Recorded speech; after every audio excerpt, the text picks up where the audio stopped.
Lo que pensamos. Es políticamente incorrecto. Lo decimos. Siempre hablo con lo que siento con absoluta sinceridad. Tenemos convicciones. Lo defendemos. Tenemos ideas. La editorial de Un Vinito. ¿Por qué estás tan nervioso? No queremos monopolios mediáticos. Nuestros ideales en el aire.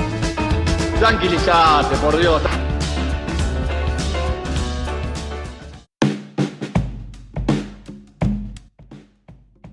La prepotencia de la rancia oligarquía argentina. La disputa entre los hermanos Etcheverry continúa. Si bien en términos estrictamente jurídicos es un litigio familiar sobre una sucesión, deja ver la verdadera grieta de la Argentina, los poderosos dueños de la tierra y los que no tienen nada, disputa propia de la génesis de nuestro país. Los mismos que dan consejos de cómo cuidar la república son los que recusan la decisión de un juez y no se presentan al ámbito judicial correspondiente. También son los de la solicitada que nos enseña a gobernar, casi de manera caricaturizada, como si nunca tuvieron la responsabilidad de gobernar el país. Parece que el 10 de diciembre del 2019 fue hace décadas. El Estado de Derecho y la propiedad privada parece que son derechos solo garantizados para los poderosos. Si va en contra de sus intereses, esos derechos se transforman en usurpaciones o expropiaciones comunistas, dependiendo quién es el estigmatizado de turno. Hacer uso de una herencia es usurpación, intentar que no se estafe a miles de productores y al Estado argentino es de comunistas. En el caso del conflicto de la familia Etcheverry se suma la cuestión de género. ¿Cómo se le ocurre a una mujer exigir lo que le corresponde a sus hermanos varones y patricios? Según ellos, el mundo está dado vuelta. Los pobres y mujeres reclaman Estado de Derecho. Esas exigencias y privilegios son para las personas de bien. El odio de los que quieren cerrar la grieta es tan grande que se escucharon frases como: «Perde cuidado que más de uno se sale de la vaina por ir armado». «Conseguí algún guapo con ganas de pegarle a algún negro de mierda, de esos que odiamos tanto». A estos hay que sacarlos. Hoy tenemos a los mismos zurdos resentidos en el gobierno que en el 2008. Acá eso se va a acabar. Quizás un debate profundo sobre cómo surge la propiedad de la tierra en la Argentina sea la punta del avillo. No podemos seguir perdidos y confundidos en estas falsas disputas sobre la propiedad privada que proponen los poderosos. Los grandes terratenientes argentinos obtuvieron sus hectáreas sobre la estafa al Estado y la sangre de gauchos e indios. Si pudiéramos discutirlo en sociedad y de manera clara, los Etcheverry, ni ningún otro patrón, tendría la caradurez de ir a patotear o dar consejos de gobierno. Lo único que les quedaría es pedir por favor no terminar sus días en la cárcel. Y podemos concluir que sí, el mundo está patas arriba. Delincuentes, genocidas y misóginos pidiendo protección a la justicia para continuar sus abusos y delitos. Pay attention now, por favor. Ou seria, quando muito, acometido de uma gripezinha. El régimen de Nicolás Maduro pretendía exportar desde Estados Unidos hacia Venezuela 81. El régimen de Nicolás Maduro. Todos los países. El informativo. Pay attention now, por favor. Todos los países.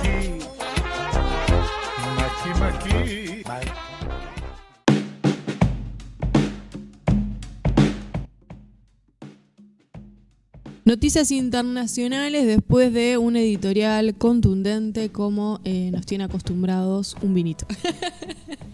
Ya está teniendo repercusión en la editorial, así que le agradecemos los mensajes. Bueno, a medida que transcurre el programa las iremos recibiendo y las iremos poniendo al aire.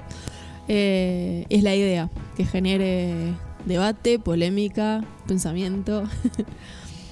Bueno, ¿tenés alguna? ¿Querés leerla ahora? No, de felicitaciones, no, okay, no okay. Reflexión, sino bien, felicitaciones. Bien. Bueno, vamos a decirlo, así nos aplaudimos al aire solos. Nos están felicitando por la editorial, ok. Gracias a quien nos felicite. Y nos están preguntando cómo nos escuchan en el WhatsApp, pero no sé quién es. ¿Cómo nos escuchan? ¿Cómo nos puede escuchar? ¿Cómo nos pueden escuchar? Ok. Así que le estamos contestando. Muy bien. Bueno, mientras el todólogo de un vinito contesta, pone música, pone... ¿Cómo se llaman? Nunca me sale el nombre. No sé qué estás diciendo. Los separadores, revisa redes, etcétera, etcétera. Vamos empezando con las noticias internacionales. Siempre alentadoras las noticias. Sí, ¿no? muchas noticias internacionales en nuestra balanza. Tenemos más internacionales que nacionales. Con lo primero que podríamos empezar es con una noticia así pum para arriba, que tiene que ver con una proyección económica donde supuestamente va a haber pérdidas hasta el 2031. Si ustedes pensaban que iban a retomar vuelo después del 2020, no, están equivocados. Son los bancos europeos. ¿Se acuerdan del algoritmo que calculaba en BlackRock si Argentina era buena o no era buena la oferta de Argentina? Bueno, exacto. Un sistema de inteligencia artificial muy similar que utilizan los bancos privados en Europa está calculando que van a tener valores negativos hasta el 2031. Uh-huh. Así que la recuperación en B corta que tanto publicita Milei de que va a tener el resto del mundo menos Argentina no estaría siendo verdad. Hablando de fake Vamos news. a hablar después de las proyecciones también de los economistas en Argentina. Esta nota salió publicada en El Español, para que conozcan ahí la fuente que estamos retomando. Bueno, novedades del Papa Francisco, también hubo.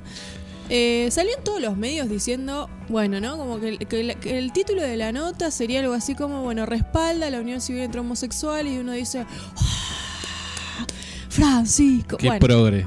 Ni Infobae, o sea, con el título nada más. Pero bueno, después... Más ruido que nueces. Claro, exactamente. Después, bueno, digamos, todo lo que tenga de progresismo se le termina siendo el Papa de la Iglesia Católica, que uno conoce que de progresismo puede tener así un ápice.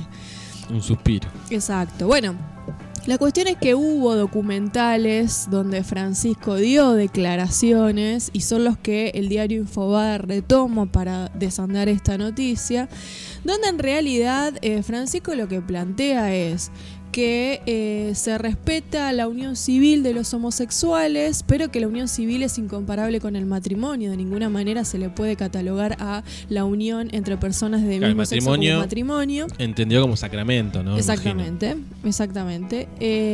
Y también pone en entredicho la adopción por parte de parejas homosexuales, porque vuelve a insistir desde su mirada católica, que esto sería una regresión antropológica. Esto está en el libro Sobre el cielo y la tierra, donde el Papa Francisco se explaya al respecto, donde dice esto, ¿no? Sería una regresión antropológica porque a los chicos los podría afectar toda persona, palabras textuales del Papa Francisco retomadas del libro, necesita un padre masculino y una madre femenina que ayuden a plasmar su identidad. Por eso los casos de violencia infantil, de abuso sexual infantil en familias heterogéneas, por ejemplo, ¿no? Bueno, un sustento... Y en las familias, ¿no? O las parejas heterosexuales donde tienen un hijo que después elige identificarse con el mismo sexo, ¿no? ¿Qué pasó? ¿No hubo identificación? Sí, es débil. Bueno, la cuestión de la noticia sería esto. Se divulgó con un carácter de mucho aliento, como si fuera una novedad. Bueno, y lo cierto es que los títulos encubren un poco, bueno, la verdadera posición del Papa Francisco, que en algún punto también era esperable, ¿no? Entonces, bueno, nada, respeta la unión civil de los homosexuales, porque yo no son palabras de Francisco, ¿no? Pero leo la nota y digo, y bueno, algo hay que hacer, digamos, hay que aceptar el mundo tal cual es hoy, vamos a darles la unión civil, una cosa así. Sí, y este es un fenómeno que hemos destacado muchas veces, que una cosa es el título y otra cosa es el desarrollo de la nota, ¿no? Sí. Digamos, en ese sentido los medios mienten un poco menos. Mienten más en los títulos que en los desarrollos. Sí. Así que por eso hay que leer las notas, no solo quedarse con el título, porque después uno se desilusiona o se pone contento de acuerdo a lo que piense anteriormente cuando lee un título.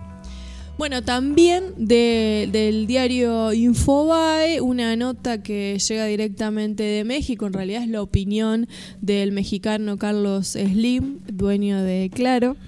De la empresa de telecomunicaciones, Claro. Que propone algunas medidas económicas pospandemia y básicamente los puntos serían 3 días a la semana de jornada laboral. Está del lado de la Internacional Progresista. Exactamente. O sea, 11 horas, durante 11 horas y... ¿Por el mismo sueldo? Eso no se aclara en la nota. Seguramente punto, no lo porque sé. Eso no se aclara en la nota, no hay ahí, no se hace hincapié sobre la cuestión salarial. Pues es un detalle clave, ¿no? Porque hay como mucho run en cuanto a reducir la jornada. Sí. Pero ese reducir la jornada no tiene que implicar reducción de salario, porque si no estamos siempre en la misma. Lo que sí esa es una propuesta. Y la otra propuesta que me preocupa particularmente, no solamente porque es una propuesta de Carlos Slim, ¿no? Sino vamos a ver a lo largo del programa que son propuestas de todos los economistas liberales que son hegemónicos en algún punto, que es elevar a 10 años hasta los 75 la edad de jubilación para evitar quiebra de la situación financiera. Ahora, ¿por qué me resulta grave? Primero, por la elevación de la edad hasta los 75, y segundo, porque en un mundo con escasa producción de puestos laborales. Además, la proyección de que se creen nuevos puestos laborales es prácticamente nula e inexistente. Tenemos otra noticia que es... ¿Qué pasa con las nuevas generaciones? Uno eleva la edad jubilatoria para que no explote el sistema financiero, pero con las nuevas generaciones, estamos condenando también a las nuevas generaciones a ser futuros desempleados. O sea, ahí no entiendo cuál sería la lógica de la salida, porque esos desempleados, ¿quién los va? El Estado, entonces, Supongo que será complementario de la reducción de la jornada, por eso claro, está bien. Me parece que está sobreentendido de que lo de los 3 es con baja de sueldo. Con bajo de sueldos, claro. Porque si no cierra por ningún lado los números que está tirando Carlitos Slim.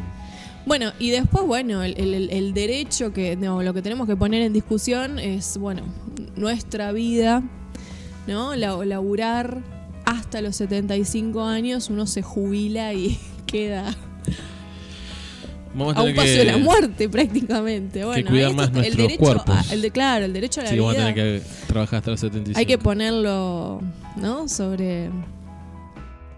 hay que ponerlo en discusión, hay que ponerlo en el tapete, hay que defenderlo. Sí, y imagino que eso se debería regular de alguna manera. Ya hace muchos años que se habla de que... Bueno, yo de que entré a trabajar a la educación, que todo el mundo me dice, vos no te vas a jubilar a los 55. Sí. Pero imagino que eso tiene que ir en relación a la esperanza de vida de cada país. Creo que Argentina está en 75 la esperanza de vida promedio. Sí. Entonces, ¿que vas a trabajar hasta el último día de tu vida? Sí. Vas con el pulmotor ahí el último día de trabajar. Pero bueno, ¿qué vamos a esperar de Carlitos, no? No es ningún revolucionario. Claro. Bien, sigamos con las noticias. Me distrajo un poco, me llegó un mensaje ofreciéndome un cargo directivo. Bueno. Tenemos propuestas hacia el aire. Claro, no.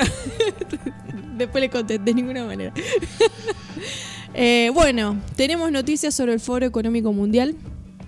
Esto que les decíamos de la reducción de los puestos de trabajo, se calcula que para el 2025, pasado mañana, en términos históricos, el 47% de los trabajos del mundo va a estar realizado por robots. Casi la mitad de los trabajos del mundo. Uh-huh. ¿A dónde vamos a meter tanta gente sin trabajar, no? Claro. Hablando dentro del sistema capitalista. Obviamente que hay propuestas alternativas que saben qué hacer con la falta de trabajo en este sistema. Pero bueno, tenemos que cambiar el sistema justamente. Ya hay algunos economistas e historiadores que están planteando esta época como bisagra y la están catalogando como de otra revolución, una nueva revolución industrial, fase, ¿no? La cuarta fase sería. Uh-huh. Y bueno, en la medida que se incremente el desarrollo tecnológico y esto reemplace cada vez con mayor crudeza mano de obra, sin dudas acá hay un quiebre. Lo que hay que pensar es cómo se va a organizar el mundo a partir de esto. Yo, como siempre decimos, ¿no? A mí me parece sumamente alentador una noticia como esta. No en el marco del sistema capitalista, porque digo, si hay robots reemplazando mano de obra, implicaría en un sistema de distribución igualitaria de las riquezas y de la producción en el mundo que vos tenés más tiempo para. Sí. Entonces es para estudiar, claro, para el ocio, para el ocio, para leer, para divertirte, para estar con tu familia. Digamos, están produciendo lo que la humanidad necesita para subsistir, pero lo está haciendo otro. Sería realmente estamos al alcance de la posibilidad de una revolución contundente. Lo que pasa es que dentro del marco del capitalismo lo que va a implicar es que se caigan del mapa la mayoría de la población. No dato menor, hoy se conoció, que no lo tenemos en la lista de noticias, pero no dato menor que hoy la NASA anunció que hay agua en la Luna. En todos estos años no se habían dado cuenta que había agua en la superficie de la Luna. Ya están buscando, como la película que no nos vengan el año que viene, que ya hay un hotel 5 estrellas en la Luna. Como la película que nos recomendó el amigo Ochi, que nunca me acuerdo los nombres de las películas. Elysium, creo. Elysium. Que la recomendamos también. Que la recomendamos acá en un vinito. Bueno, ya están buscando en qué lugar extra de la Tierra. Hoy cuando leí ese título se me vino a la cabeza eso. Cuando tanto hablamos del límite ambiental, que si son estúpidos, que no se dan cuenta que ellos también viven en este planeta, me parece que no son nada estúpidos y ya estarían resolviendo el problema. Uh-huh.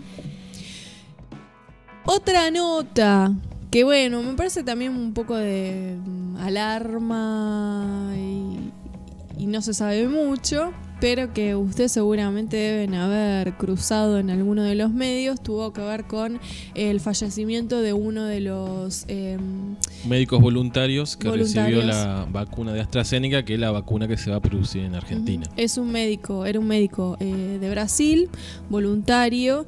No, obviamente no trascendió información alrededor de las causas de la muerte. Lo único que se dijo es que no había recibido la vacuna en sí, sino que había recibido un placebo, ¿no? Pero bueno, hay que creerle a ellos, ¿no?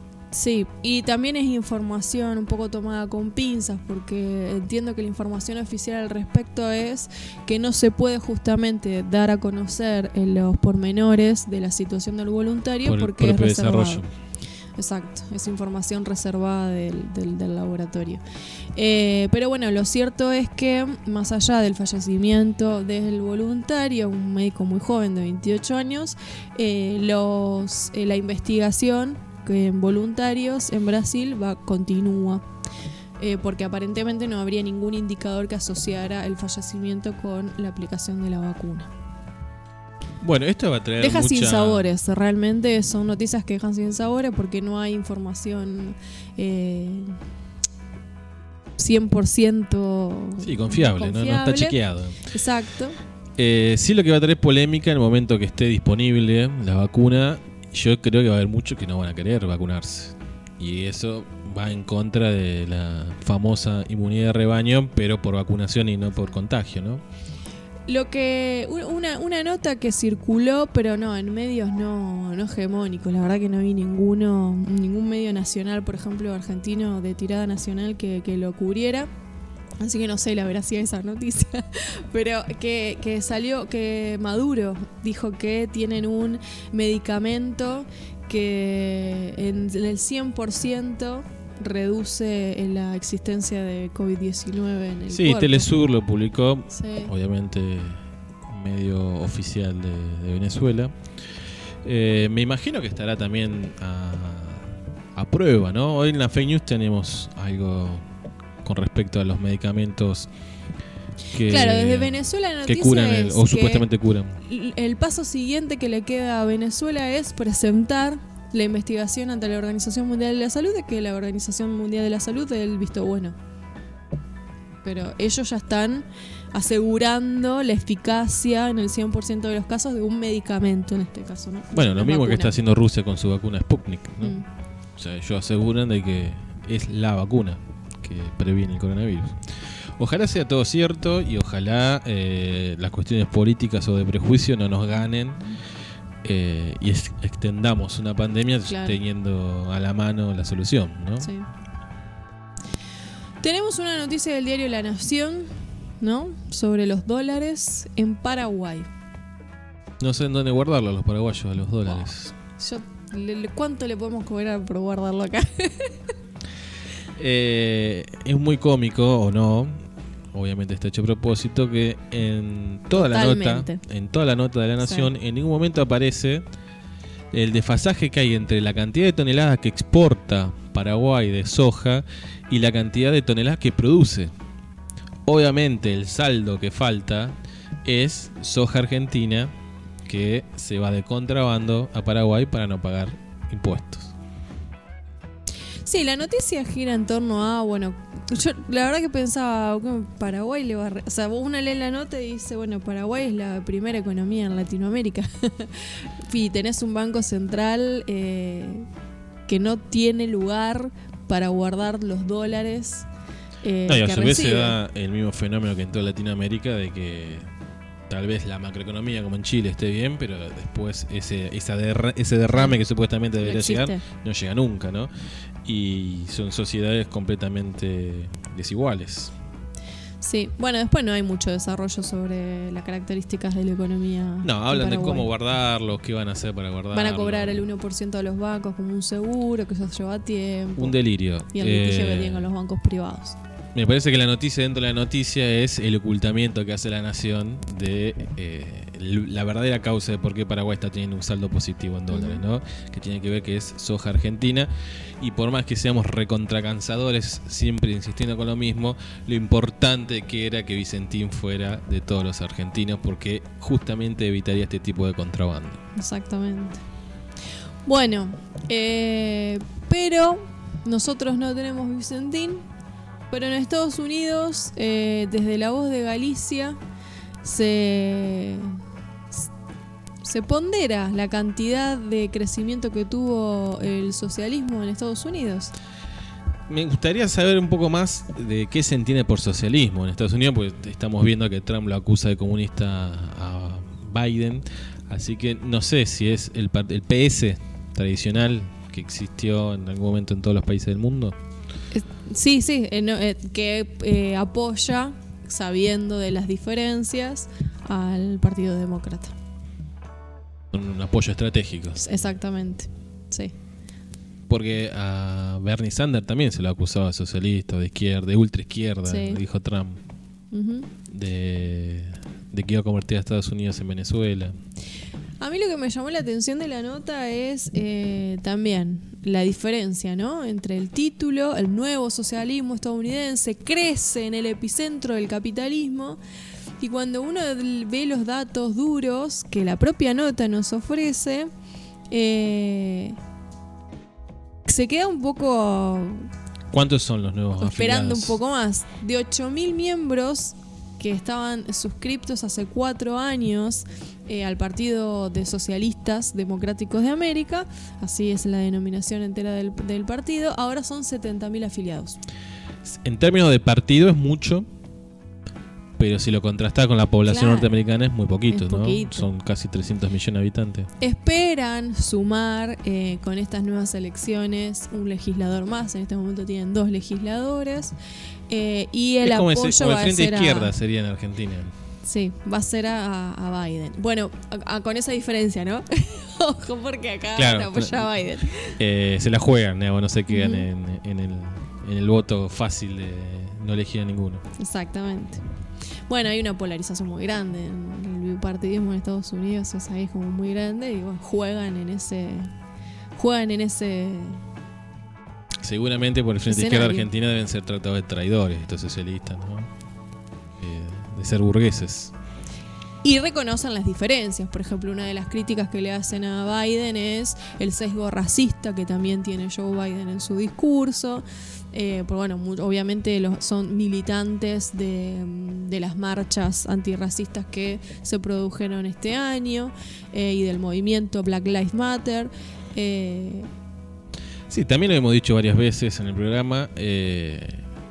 La diferencia entre demócratas y republicanos es más puertas adentro. Para afuera son tan dañinos los demócratas como los republicanos, ¿no?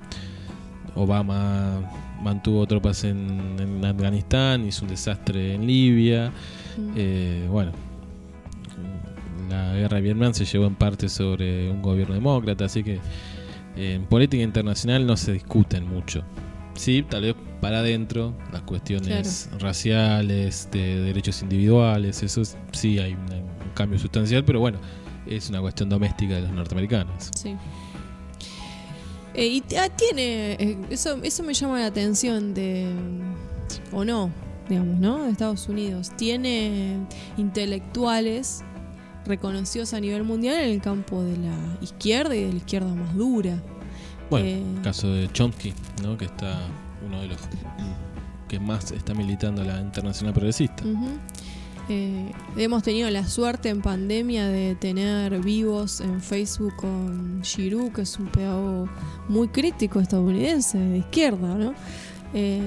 Tienen desarrollo teórico muy importante, pero eso no se ha podido canalizar evidentemente en el movimiento.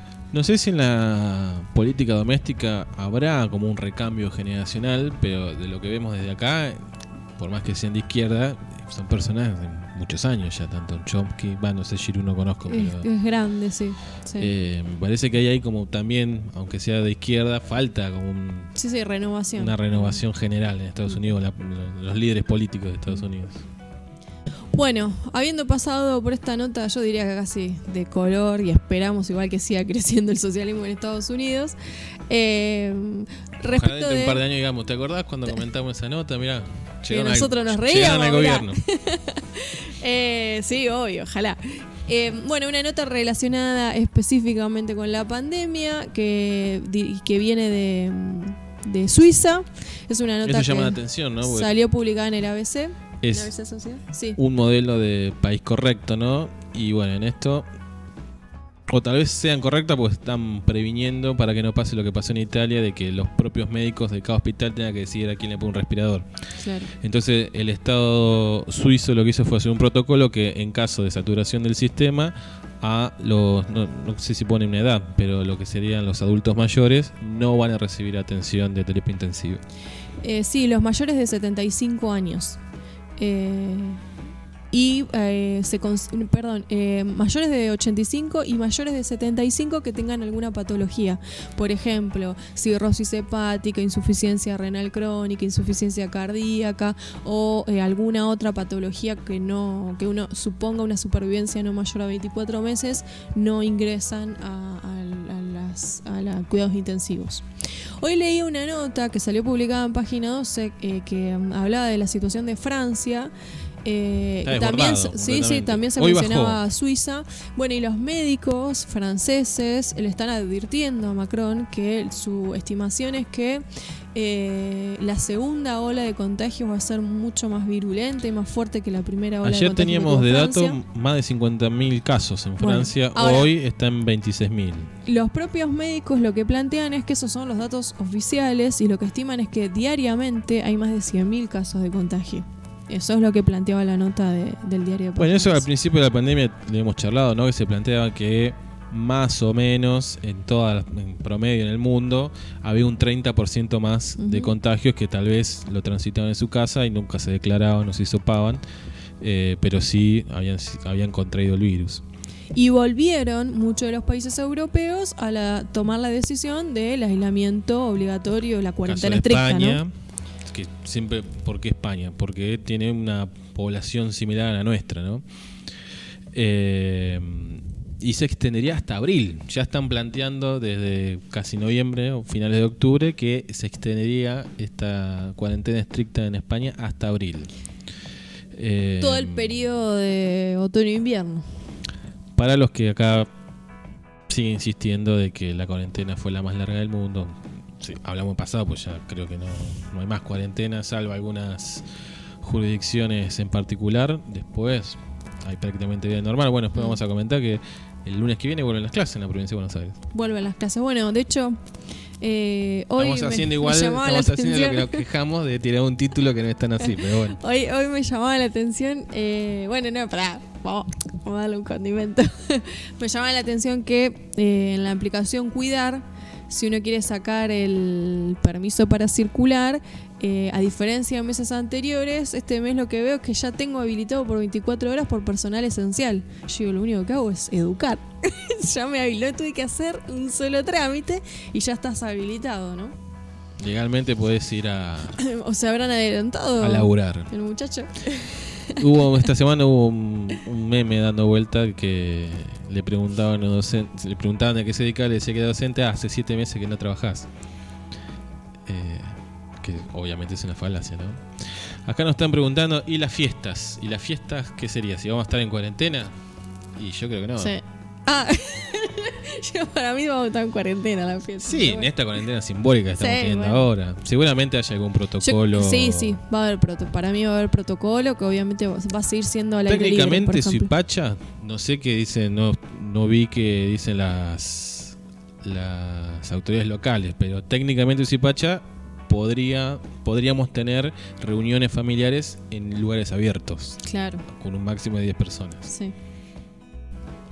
Así que ya ahí está resuelta la cuestión de la fiesta. Sí, seguramente haya protocolo. Y nos preguntan también si sigue existiendo el permiso. Sí, el permiso sigue existiendo. Se llama la aplicación Cuidar. Es para todos los trabajadores esenciales. Y es en situaciones excepcionales. Sucede esto, ya están habilitados por ser trabajadores esenciales. Obviamente los que están registrados. Y para los que no son trabajadores esenciales, a través de esa aplicación Cuidar pueden tramitar el permiso excepcional ante una salida que necesiten. Que tiene perdura 24 o 24 48 horas, 24 horas. Es sencillo de realizar, la verdad. Bueno, la cuarentena. Hablando de cuarentena, fantasmas, el mundo no va a poder pagar sus deudas. Dice que no era una cuestión de Argentina solamente. Bueno, por eso volvemos a lo mismo, ¿no? Muchas veces las cosas que nos quieren vender de que somos el peor país del mundo, cuando en realidad no sé si no es una cuestión de ser mejor o peor, sino que todo el sistema está en decadencia y está mostrando que no da para más. Y bueno, el Fondo Monetario teme que la mayoría de los países pobres endeudados no puedan pagar y están preparando una moratoria. Hay gente buena que son, ¿no? La información la tomamos de una nota de página 12 escrita por Francisco Cantamuto y Lucas Castiglioni, investigadores del CONICET, que hacen referencia a la deuda mundial que alcanzaría los 298 billones de dólares, y obviamente está más del 90% de los países en el mundo con un problema de deuda difícil, severa, digamos, ¿no? Lo que desmiente bastante esta idea que a veces se nos quiere hacer instalar de que siempre Argentina tiene deuda. Bueno, no, en realidad está todo el mundo con una situación similar. Al principio de la pandemia hicimos un reconto de las principales economías del mundo y cuánto debían. Estados Unidos, nosotros tenemos el 100% de nuestro PBI, bueno, Estados Unidos el 1000% de su PBI endeudado. Acá preguntan, ¿a quién se le debe? Y la verdad que nunca sabemos a quién le debemos, y seguramente estos países tampoco sepan a quién le deben, pero bueno, alguien seguro que les va a cobrar. Eso es la única seguridad que hay.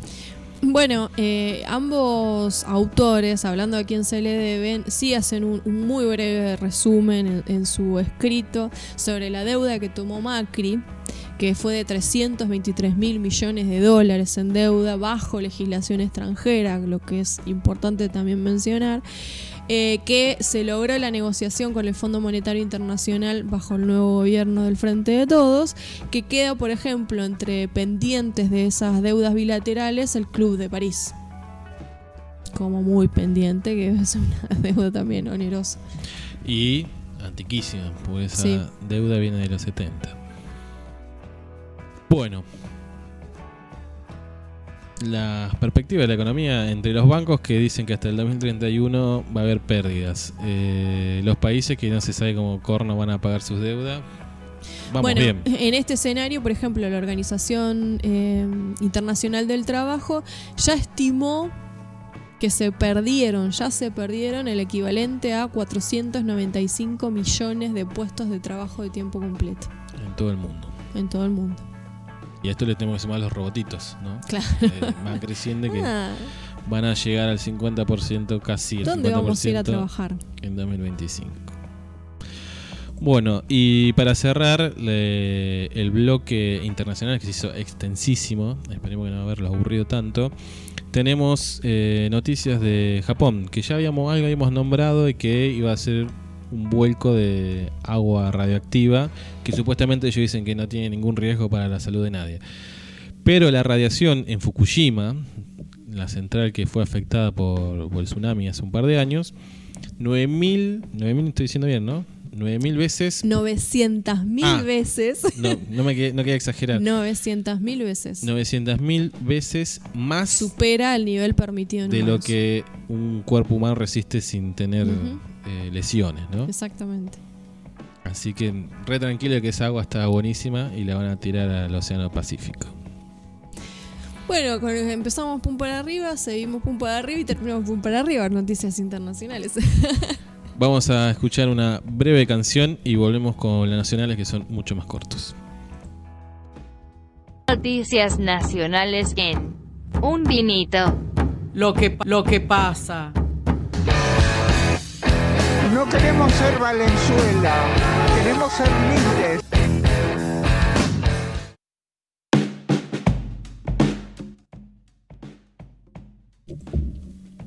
Noticias nacionales en Un Vinito. Bueno, dólar es tema a nivel nacional.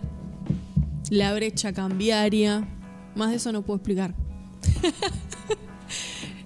¿Por qué esto es un problema? ¿Cuál es la solución? Habló Cristina. Escribió Cristina al respecto. ¿Qué dijo?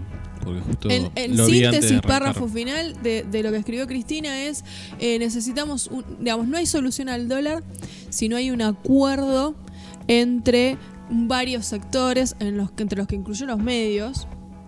Si no hay solución a la cuestión del dólar y la organización bimonetaria de Argentina. Justo Franco Mauricio Landi, que le mandamos un abrazo, que nos está escuchando, nos pregunta si se viene otro Rodrigazo. Yo creo que están haciendo toda la fuerza posible para que eso suceda. Para el que no sabe, el Rodrigazo fue en el 73, si no me falla la memoria ahora, que fue la primera de las mega devaluaciones que hemos tenido a lo largo de nuestra historia. Esta política de shock que supuestamente soluciona todo mágicamente, bueno, que lo único que soluciona son las ganancias de los que más tienen y llevar aún más al fondo de la pobreza a los que menos tienen. Esperemos que no suceda, que el gobierno pueda resistir y que no le tuerzan el brazo con respecto a la devaluación. Están todas las condiciones dadas, están generando todas las condiciones para que se dé nuevamente una media devaluación. Esperemos que no. Bueno, en este con sentido, esto que decías de Cristina, sí. Para mí, no quiero criticar a Cristina, ¿no? Pero esto del acuerdo y seguir esperando el acuerdo Creo que lo interesante es plantear, más allá del acuerdo, bueno, que plantear las responsabilidades, tal vez, ¿no? Las responsabilidades y que la solución es política, no es económica, digamos, ¿no? La solución al dólar es política. Y acá se va a remangar el gobierno de Fernández y como vos bien decís, bueno, más que acuerdo es... Bueno, al respecto hay una nota que teníamos ganas de contarles, que es de la agencia Pacurondo, que plantea que la solución al problema del dólar sería una intervención directa del Estado en las cadenas de comercios exteriores. La nota participa de la nota Marcos Gallo, que es investigador de la Universidad Nacional de Mar del Plata, tiene una maestría en economía política y bueno, fue quien habló con la agencia Pacurondo y habló de la crisis cambiaria que afecta al país y en síntesis se refiere a esta cuestión, ¿no? La importancia de una decisión política al respecto y el control del comercio exterior. Da un dato muy interesante que yo no conocía, que el gran modelo chileno de neoliberal está sustentado en una empresa estatal que exporta el cobre, que fue lo que se intentó hacer con Vicentín, o lo que fue en algún momento el IAPI, ¿no? Claro. Que también ya lo hemos comentado tantas veces en el programa. Entonces, obviamente, la solución al problema es política, porque tenemos que hacernos los instrumentos necesarios para poder obtener esos dólares que faltan, ¿sí? De hecho, hoy no lo dijimos, pero la nota esta de La Nación, donde hablaba de que no hay lugar en el Banco Central paraguayo para guardar los dólares, también decía, el único lugar del mundo donde en este momento están faltando dólares es en Argentina, porque bueno, somos un desastre, básicamente, sintetizando lo que decía. No es que seamos un desastre, o en todo caso en algún momento fuimos por extranjerizar tanto nuestra economía. Ni siquiera el modelo neoliberal de Chile llegó a ese extremo y se quedó con ese resorte que es lo que mantiene la macroeconomía. En ese sentido, el gobierno argentino está completamente desprotegido en eso. El único instrumento que le quedó fue en las retenciones y bueno, y lo que cuesta, ¿no? Cada puntito de retención. Lo que costó en 2008, 5 puntitos de retención. ¿Por qué sería importante el control del comercio exterior? ¿O en qué consistiría? Porque no tenés que estar pidiéndole por favor a los exportadores sería que cómo funciona liquiden. Ahora y cómo funcionaría con un control del Estado en Vos el comercio necesitas exterior. dólares, liquidás exportaciones y te haces esos dólares. Ahora el Estado no puede hacer eso porque depende justamente de estos intermediarios. Lo que llamamos el campo, que tampoco es el campo. Digamos, Echeverre, por más que nos caiga tan mal, no es el regulador de la economía. Son las grandes celularidades, Cargill, Gropatel, el grupo, ¿no? Que ahora el fundador se fue a vivir a Uruguay.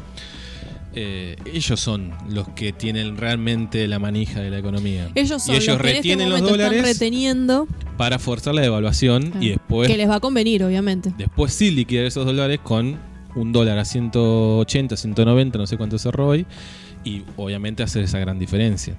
Pero lo único que se benefician de ese sistema son ellos mismos, digamos. El resto de todos los argentinos nos perjudicamos en ese esquema.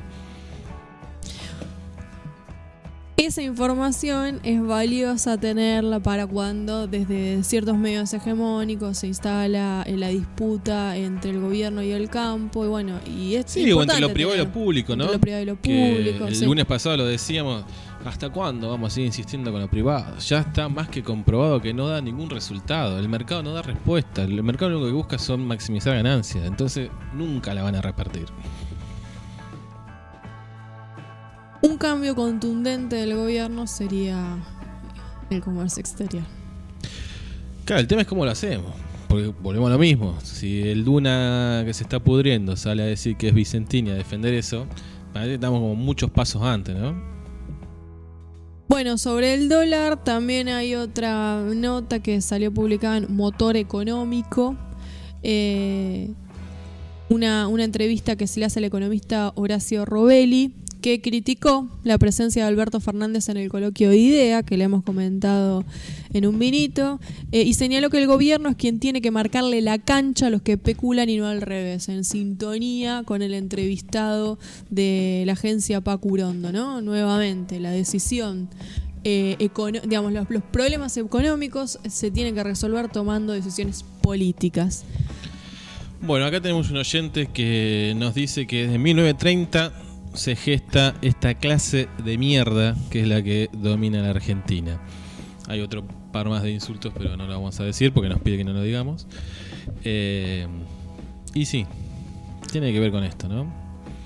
Si no, como Estado digo, ¿no? No se toman los resortes de la economía y va a ser muy difícil resolver el tema del dólar y toda la economía en sí mismo, ¿no? Haciendo alusión a lo que comentaba uno de los oyentes sobre el Rodrigazo, Horacio Robelli hace una comparación entre la situación actual y el Rodrigazo y dice explícitamente: el gobierno se queda con los brazos cruzados, lo mismo que dice Isabel Martínez de Perón, no hacer nada cuando los especuladores hicieron subir el tipo de cambio paralelo. En el Rodrigazo, ella se quedó con los brazos cruzados cuando el capital financiero empezaba a predominar sobre el capital productivo y el resto de la sociedad, fijando el dólar a precios astronómicos. Ayer el dólar blue cerró a 167 pesos, después vimos que incluso cerró por encima de ese valor. Y el gobierno dice, ya va a caer. Y no cae porque lo manejan 10 bancos que alimentan las cuevas. Los únicos que le pueden comprar dólares al Banco Central son los bancos y el 95% son solamente 10 bancos privados. Eso también podría ser una medida que puede tomar el Banco Central ya, que es no vendo más un solo dólar, ni a ahorristas ni a bancos, y si tenés que liquidar deuda en dólares, bueno, será problema tuyo, y si tenés que quebrar, quebrarás. Pero bueno, ahí aparecen las cuestiones laborales, ¿no?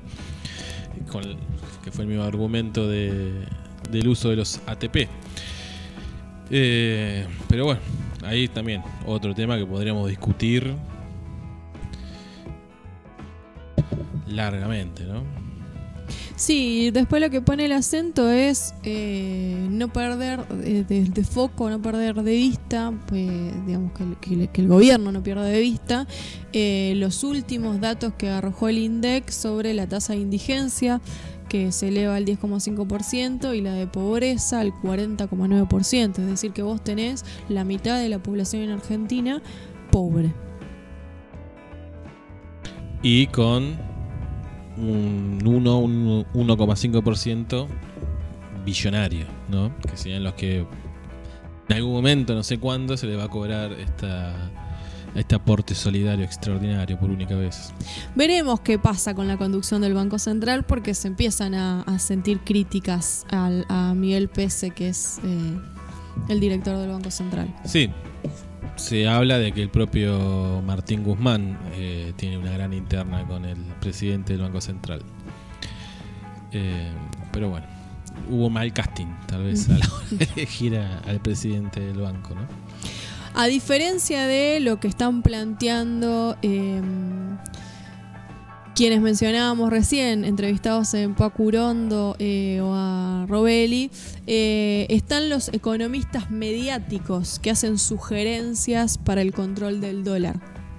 Hay una nota muy interesante que salió en Página 12, tipo desmentida de fake news, que ponen entredicho lo que se sientan a decir Milei, Tetaz, etcétera, etcétera.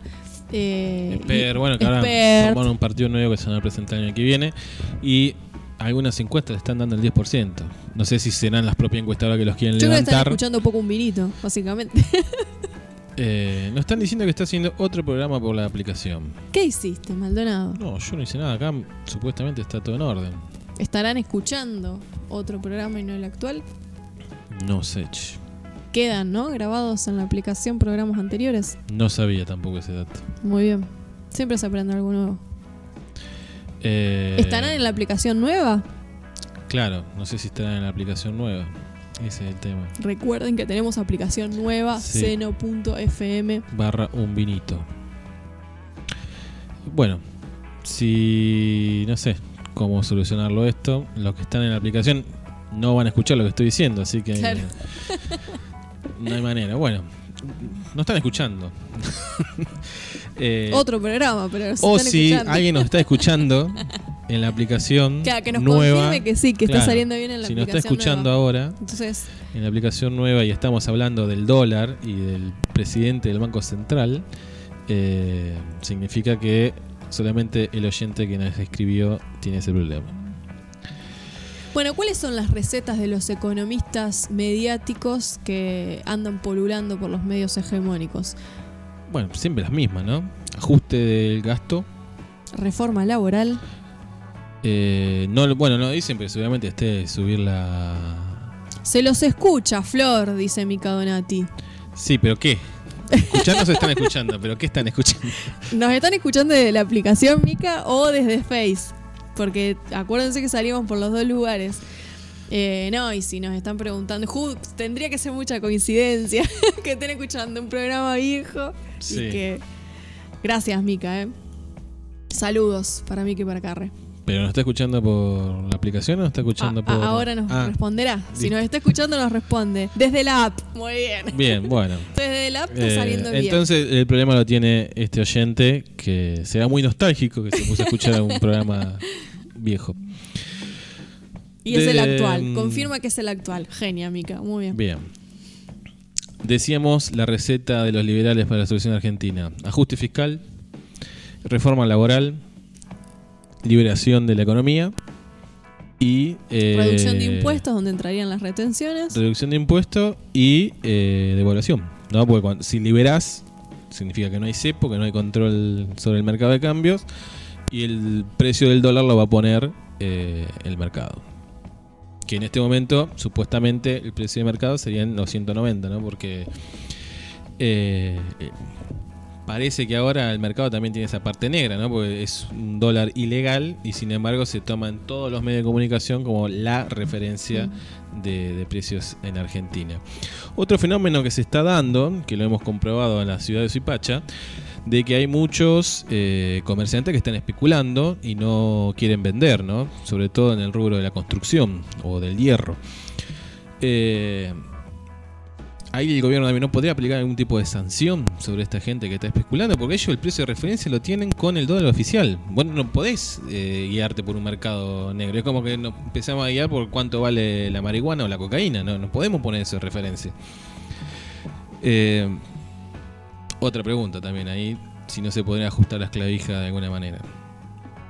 Porque obviamente lo que están esperando es la famosa devaluación para una vez más hacer la diferencia, sobre todo en estos bienes que tienen que ver que capaz que lo compraron hace 2 años.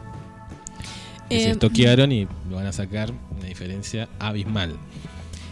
¿Por qué plantea Alfredo Zayat, que es el que escribe la nota en página 12 a la que hacemos referencia, que son las propuestas que están dando los economistas mediáticos que andan pululando por estos días en la televisión argentina son inconsistentes? Porque son las mismas recetas que ya sabemos las consecuencias que tuvo, que aplicó, por ejemplo, Alfredo Martínez de Hoz en la dictadura militar en el 76, la convertibilidad de Domingo y Celestino Cavallo. Rodríguez, que hoy Celestino Rodríguez. Landy nos decía también si se viene un Rodríguez. Bueno, ahí fue la inauguración de todas estas políticas. De hecho, justamente Milton Friedman hace su aparición con la crisis del petróleo, ¿no? Claro. Justamente en el 73. Así que ahí es cuando se puso de moda el neoliberalismo. Por eso esto es más que viejo, ¿no? Cuando Milei y toda esta gente, los niños estos libertarios, aparecen como que son la vanguardia. Veíamos una nota, un chico muy rubio en TN. Sí. Hablando de los 70 años de populismo, todo el mismo verso. ¿Cuántos años tenía? 22 años. 22 años, hizo el desarrollo de una app para personas sordomudas, eso sí, lo habla, hay que destacarlo. Sí, curiosamente es un joven que circula en los medios hegemónicos hablando de la meritocracia, que sería un lindo tema también para abordar en un vinito, bien específicamente. Porque bueno, otro de los que lo ha entrevistado, estuve tratando de indagar en su recorrido, es Facundo Manes, que también en algún momento ha hablado de sus intenciones de ser candidato. Pero bueno, meritocracia, que volvemos siempre a lo mismo. Claro, cuando vos partís de un lugar acomodado, con oportunidades, y es mucho más fácil. Obviamente tendrá un montón de trabajo y esfuerzo este muchacho, un rubio y menemista, pero una persona que no accedió al nivel de educación que accedió a él, a la alimentación que seguramente accedió a él, y al bagaje cultural en cuanto a relaciones sociales que también te generan oportunidades y contactos, es imposible. Entonces es un gran chamullo esto de la meritocracia, y este ejemplo que ponen en TN, justo en el programa del Eco también, digamos, es como muy obsceno todo. Sí, hay una nota que salió en el diario La Nación donde lo entrevistan a él y al hermano, que un hermano más grande, que es licenciado en Ciencias Políticas, donde se hace hincapié en su pertenencia a la clase media profunda. Y sin desmerecer los logros que han tenido cada uno, el hermano mayor, licenciado en Ciencias Políticas, tuvo un recorrido por innumerables universidades internacionales, europeas, Es decir, que se necesita de cierto sostén Y económico para hacer ese hizo recorrido la secundaria académico. en uno de los colegios privados más exclusivos de la capital federal, que es el ORT, ¿no? Exactamente. El joven que creó la app, sí, hizo su secundario en ORT. Que estoy tratando de buscar el nombre, porque Mateo Salvato es el creador de la app. También hay poca información al respecto sobre su familia. Pero bueno, ya este dato del hermano que ha tenido la oportunidad y el privilegio, porque yo creo que esto es, ¿no? Más que la oportunidad, tuvo el privilegio de poder acceder a una formación académica. ¿no? No debería ser un privilegio. Hacerlo, pero tuvo el privilegio. Pero tuvo el en privilegio este sistema porque no pertenece a la clase media profunda. Como yo jodía cuando leía la nota y empezaba a investigar un poco alrededor de Mateo Salvato. Bueno, la clase media profunda para arriba, digamos, ¿no? Entonces... como hemos hablado en algún momento en un vinito, ese concepto de clase media cómo desvirtúa todo. Bueno, no pertenece a la clase media. No desmerecemos sus logros porque son muy importantes. La app que desarrolla es muy necesaria y lo felicitamos. Meteórica, ¿no? Pero que esos esfuerzos, ¿no? Ese mérito, realmente tendrán talento para lo que se han desarrollado, pero lo pudieron hacer porque tuvieron las condiciones materiales para hacerlo. Otra ¿no? falacia de la meritocracia y de esta cuestión del emprendedurismo exitoso es que si todos hacen una app como él, son todos unos bochos. Se satura el mercado, ¿no? Entrando solo en la lógica propia del capitalismo. Digamos, los propios emprendedores en algún momento van a terminar siendo pobres. Uh-huh. Tenemos un mensaje de Erna Marán que nos dice que se escucha joya el programa de hoy en la aplicación. Bien, así que la segunda confirmación. Yo confirmaría gracias. Hipótesis, entonces que el otro oyente sí. está en otro lado. No vamos a dar el nombre para no exponerlo. Bueno, y nos quedan... después del dólar y toda esta maraña de cuestiones políticas económicas, vuelven las clases a la provincia de Buenos Aires en 15 municipios. En 15 municipios, de los cuales no está ni Suipacha ni Mercedes. Decimos Suipacha y Mercedes porque nosotros son nuestros lugares de origen, ¿no? Y suponemos que la mayoría nos está escuchando de ambas ciudades. Pero estos 15 municipios no está cerrada la lista, digamos. A medida que vaya cambiando la situación epidemiológica, podría esto variar. Por ejemplo, en Suipacha viene descendiendo marcadamente la cantidad de casos. De hecho, tuvimos, creo que no hubo casos hace 3 días, creo que no tenemos, si no falla la memoria. Así que tal vez estemos en condiciones también en Suipacha de volver a alguna forma, ¿no? La idea es que vuelvan 3 veces por semana los estudiantes que no tuvieron ningún contacto a lo largo de la cuarentena, de la pandemia, y que estén en el último año tanto de secundaria como de primaria. Y para el resto de los estudiantes, 1 vez por semana. Veremos qué resultado hay. Ya esto hay experiencia en Capital, ¿no? al proyecto ATR. Esto es en paralelo, sí. Decía que teníamos experiencia ya en Capital de que una de las primeras escuelas que abrió, a los pocos días ya detectaron un caso y tuvieron que volver para atrás en esa escuela, ¿no? Ojalá que salga todo bien y que no tengamos ningún estallido de casos. Bueno, así que le decimos a los profes que se vayan preparando. El resto de docentes que se vayan preparando porque en cualquier momento los llaman y tienen que volver. Bueno, llegará el momento de hacer un análisis pedagógicamente serio al respecto. Me imagino que hay argumentos que tienen que ver más compañero Axel, lo social. Va a llegar el análisis. Que argumentos pedagógicos, ¿no? Seguramente. Bueno, un poco lo hemos charlado también en los últimos programas. Bueno, tengo audios del oyente que no nos puede escuchar, no puedo escuchar al aire, pero vamos a tratar de desentrañar el misterio de estar escuchando un programa antiguo.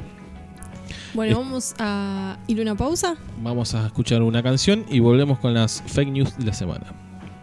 ¿Cómo le va, Torete? Combatimos las fake news, Caca, basura, la manipulación de los medios, los odio, y las redes sociales. Los odio. En un vinito. Chao, querido.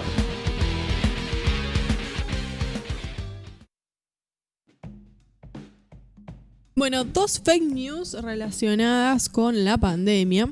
Una de ellas tiene que ver con el proyecto de ensayo clínico llamado Solidaridad que hizo la Organización Mundial de la Salud. Bueno, y ahora nos encontramos con que publicó los resultados preliminares de su ensayo clínico, que fue una iniciativa liderada por el organismo internacional en el que participaron 30 países, entre ellos Argentina. Y después de 6 meses de estudio, la investigación concluyó que el remdesivir, la hidroxicloroquina, el lopinavir y el interferón beta tienen poco o ningún efecto en las personas hospitalizadas por COVID-19.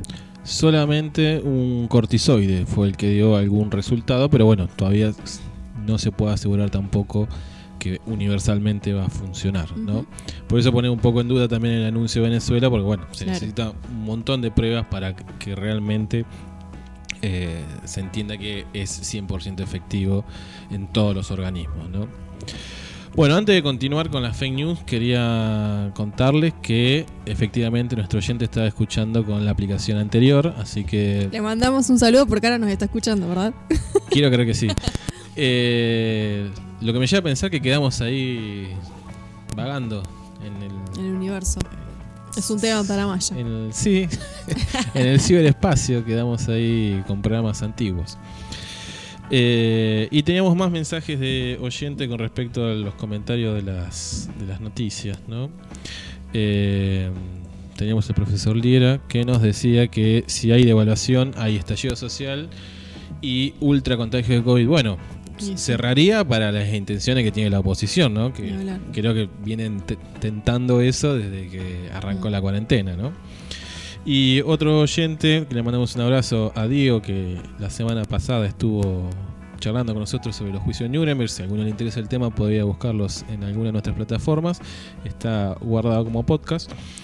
Que Cristina dijo también de que hay funcionarios que no funcionan. Bueno, no lo había leído yo, una declaración fuerte de Cristina. Bueno, empieza a hablar Cristina, que era lo que todos queríamos.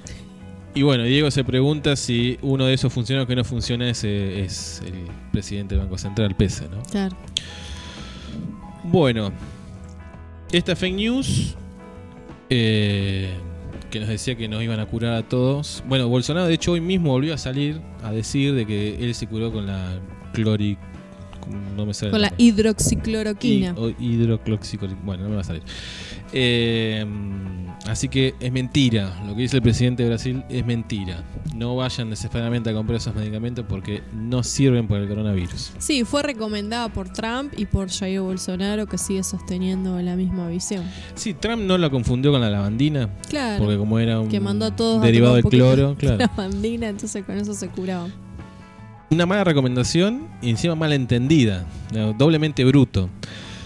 Y otra de las fake news que estuvo circulando, también relacionado con el coronavirus, es el tema de los remedios caseros. Sí. Que son menos nocivos que tomar esta medicación. Porque, pero no te van a curar de COVID-19. No, incluso te deja la puerta abierta a que tal vez ayuden a atenuar los síntomas, como cualquier té de limón con miel que nos podía haber hecho nuestra abuela en su momento para cualquier resfrío. Claro, el tema, que a veces tal vez tenga más un efecto placebo que real. El tema es que las páginas, sobre todo de Facebook, que dieron a circular esta información, no solamente sugieren la ingesta de infusiones para mitigar muchos de estos síntomas, sino que el mensaje es que ante los primeros síntomas de COVID-19 no se acerquen al hospital, que justamente son recomendaciones contrarias a la Organización Mundial de la Salud, a la Organización de Infectólogos o las propias recomendaciones que tiene el Ministerio de Salud de la Nación. Creo que ahí circula bastante el problema, ¿no? Lo que dice tanto todas estas instituciones que vos nombrás, que hay que consultar automáticamente con un centro de salud. Eso no significa ir, sino que es mejor la comunicación por teléfono y seguir la orientación que se dé en ese momento. La orientación médica correspondiente. Si el médico o el profesional que atiende esa llamada entiende que los síntomas son leves y que no hace falta que vayas a un centro médico, esto es una cuestión de no saturar el sistema, ¿no? La puedas transitar en tu casa sin asistencia médica, pero indicado por el profesional. Claro, pero sí hay que comunicarse con los centros de salud correspondientes para hacer el hisopado, saber si uno eventualmente, si tiene síntomas leves o si no tiene, bueno, si no tiene ningún síntoma no se va a contactar, pero si tiene síntomas leves, saber que igual contagia y que eventualmente puede transitar la enfermedad en su domicilio. Otra de las aclaraciones que hace la nota y que han circulado también en estas páginas que recomiendan el uso de alguna ingesta de infusiones como jengibre, manzanilla, canela, etcétera, es que promueven también las nebulizaciones frente a alguna deficiencia respiratoria, y en esto la Asociación Argentina de Medicina Respiratoria recomienda no nebulizar a los pacientes e indica reemplazarlas por inhaladores de polvo seco o aerosoles con aerocámara. Porque puede empeorar el cuadro, exactamente. Así que ante cualquier duda, ante cualquier síntoma, hay que comunicarse con el centro de salud más próximo. Y ahí seguir las indicaciones que se den. Exactamente. Lo mismo que el uso de paracetamol o de ibuprofeno, que yo creo que al igual que las infusiones pueden mitigar ciertos síntomas por algunas horas, pero no van a reducir el cuadro o a revertir el cuadro de COVID-19 si llegara a existir, ¿no? Claro, no lo curan. Al sumo te harán pasarla un poco menos peor, pero no mostraron hasta el momento ser eficaz para el tratamiento. Bueno, todas estas fake news las pueden chequear en chequeado.com. No voy a decir mis amigos de Chequeado porque muchas veces me hacen enojar con su objetividad, que a veces llama más a la confusión que a la información. Pero bueno, todas estas noticias que nosotros vamos dando dentro del segmento de fake news, pueden chequearlas ustedes mismos en chequeado.com, y hay un montón de informaciones más que tal vez no sean desmentidas de fake news, pero que están buenas para leer y sacar conclusiones. Y sobre todo encanta sacar cuando conclusiones. veo publicaciones en Facebook y yo digo, esto voy, busco y termino compartiendo. Esto es una fake news. Bueno, el otro día nos tomamos el trabajo desde un vinito, que justamente el lunes pasado habíamos hablado de la fake news de la inmunidad que se le iba a dar a los laboratorios, que no era así, que el proyecto de ley no habla de eso. Le compartimos a un usuario de Facebook que había compartido que sí. Así que se lo posteamos. No contestó. Se ve que le impactó la noticia y no contestó. Bueno, estas fueron las fake news de la semana que nosotros vimos. Seguramente hay un montón que no se nos pasan de largo. Nos pueden mandar, ¿será cierto esta noticia? Y nosotros se la averiguamos. Iba a contar que Chequeado en Twitter, me imagino que en su página también, pero no lo he visto, da un número de WhatsApp que vos, ante una duda de un posteo o una noticia que vos estés viendo y leyendo y que te genere alguna duda si es cierto o no, que se lo mandes y ellos se encargan de investigarlo y contestar. Así que si quieren buscarlo en Twitter también, Chequeado, y le va a aparecer rápidamente. Bueno, vamos a escuchar otra canción y volvemos con el tema del día, ¿no? Las fiestas populares en Latinoamérica, o la desconstrucción de las fiestas populares en Latinoamérica.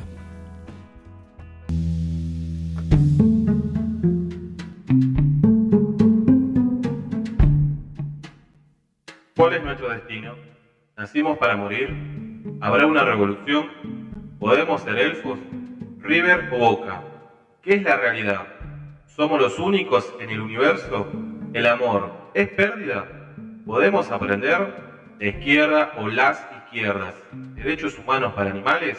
¿El autor y la obra es lo mismo? ¿General San Martín o General Alvear? ¿Naturaleza o muerte? El tema del día en un minuto. Bueno, hoy estamos con Fernanda Maidana, profesora de Lengua y Literatura, y con Esteban Márquez, acompañante terapéutico, profesor de Geografía, y yo diría que ambos viajantes y emprendedores, creadores de Cosa y Mandinga, que pueden encontrar en Instagram como Mandinga1919, que es un proyecto de encuadernación artesanal. Pero con ellos hoy vamos a hablar sobre las fiestas populares. La primera pregunta para iniciar esta charla, además de saludarlos y darles buenas tardes, es arrancar un poco pensando qué es una fiesta popular. Hola, buenas tardes, buenas noches. Sí. ¿Cómo están? ¿Cómo andan? ¿Bien? Bien. Acá nos dejaste pensando un poco con tanta presentación, ¿no? ¿Qué éramos? Docentes, viajeros, emprendedores, todo, de todo un poco.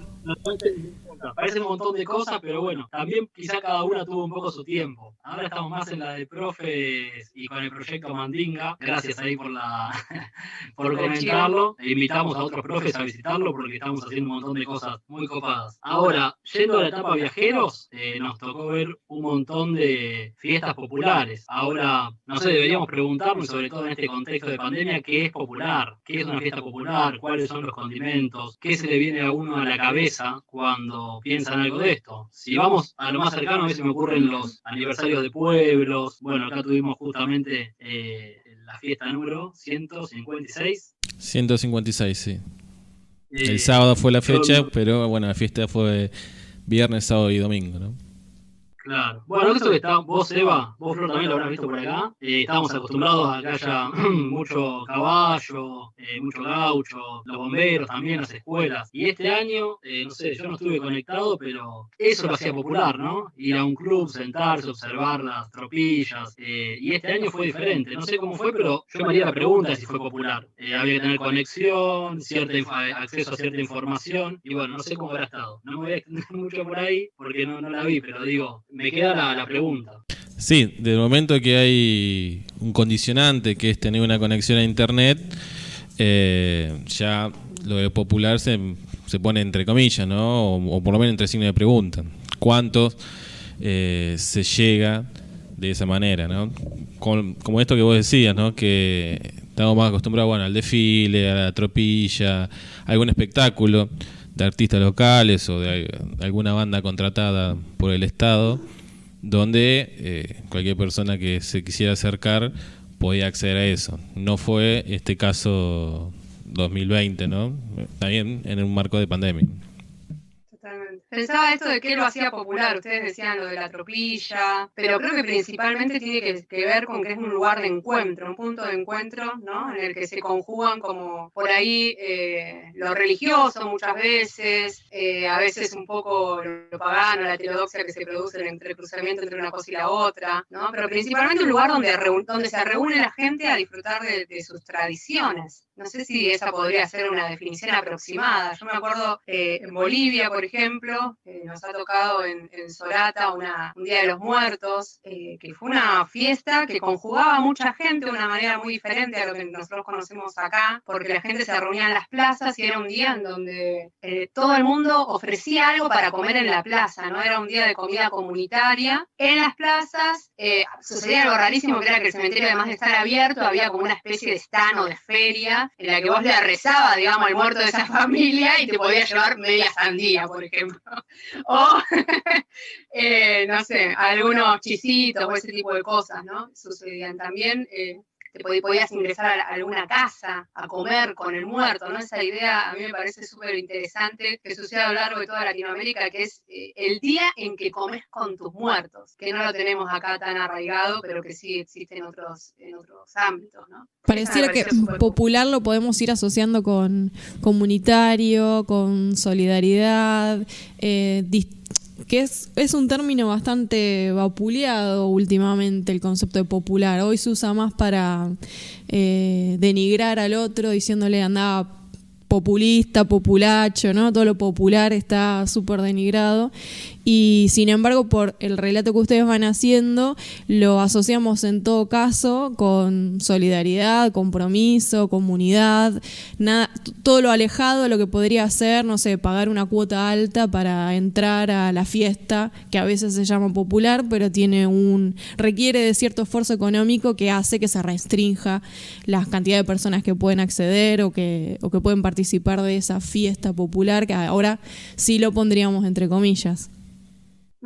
Sí, también pensaba en esto de lo comunitario o lo popular como un mecanismo de transmisión cultural, ¿no? De la mítica o de la histórica de cada pueblo. Me acuerdo en México y en Guatemala, no sé específicamente qué festividad era, ¿no? Pero me acuerdo estando en Guatemala, cerca del volcán Pacayá, digamos, bajaba una persona disfrazada de jaguar, con una media y unas piedras en el fondo de la media que las venía revoleando. Yo, la verdad es que me asusté bastante. Y después entendí que en ese concepto que tenían los mayas de que todo ser humano tenía un par, un doble animal, se representaba en esa festividad el enfrentamiento de mayas y españoles. Entonces había otros que tenían unas máscaras todas rositas, ¿no? Que eran justamente los españoles, y estos estaban disfrazados ya sea de jaguares o de otro tipo de animales, ¿no? Eso me parece como transmisión cultural de un momento histórico súper clave, más que nada para las poblaciones indígenas, ¿no? En México también me tocó verlo. Y siempre es muy graciosa esa de cómo retratan el español o el blanco, ¿no? Porque es más blanco y es más rosita de lo que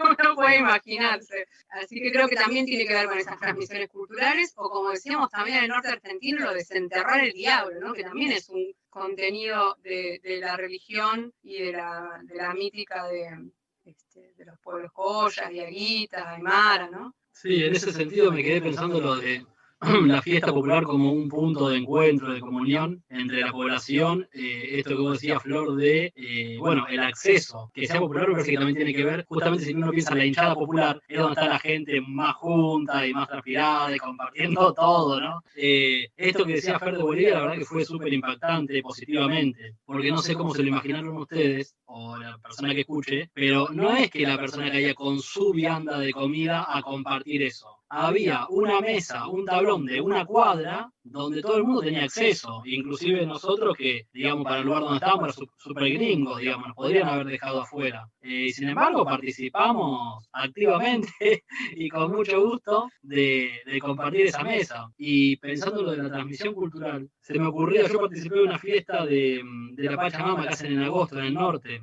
Una fiesta, yo estaba súper entusiasmado, ¿no? Nunca había pensado la idea, si bien acá iba mucho al campo, de mi abuelo, con mi familia, nunca había pensado la idea de la madre tierra, de rendirle homenaje. Acá de chico, no sé, siempre el colegio católico y la iglesia son imágenes celestiales. Abstractas de adoración. Claro, y de algo inalcanzable aparte. Es como vos sos humano, no vas a llegar ni pedo ahí. En este caso, como mucho más terrenal, justamente, y la cuestión de alimentar la tierra me pareció muy impactante, y sobre todo al momento de tocarla a los niños, donde el adulto lo va invitando a participar y le va comentando el sentido, ¿no? Pedirle permiso a la tierra, hablar con ella, uno manifestar sus deseos, creer que eso lo despachaste ahí y algo de eso va a volver. Así que me parece que está interesante. Y lo que es Latinoamérica también, pensemos que tiene una cuestión indígena, una cuestión afro. También me tocó ver la fiesta de Yemanjá, que me pareció alucinante. En la costa uruguaya, todos vestidos blancos, haciendo la misma ofrenda, pero al mar. En este caso hablamos de una diosa, ¿no? Después me parece interesante eso que vos planteás de que lo popular, y en el caso de Yemanjá o en el caso del diablo, se le da una connotación desde ciertos lugares negativas. A mí me parece fascinante, creo que acá coincidimos los cuatro, ¿no? Pero digo, es cierto que muchas veces trae como un arrastre así medio negativo. Y ahora, no sé, pensando en lo que pasó acá el fin de semana, y lo que pasó en un montón de lugares que no se pudo congregar, la cantidad de gente que solía hacerlo, también digo, para deslizar otra duda, ¿no? Estoy lleno de dudas este día.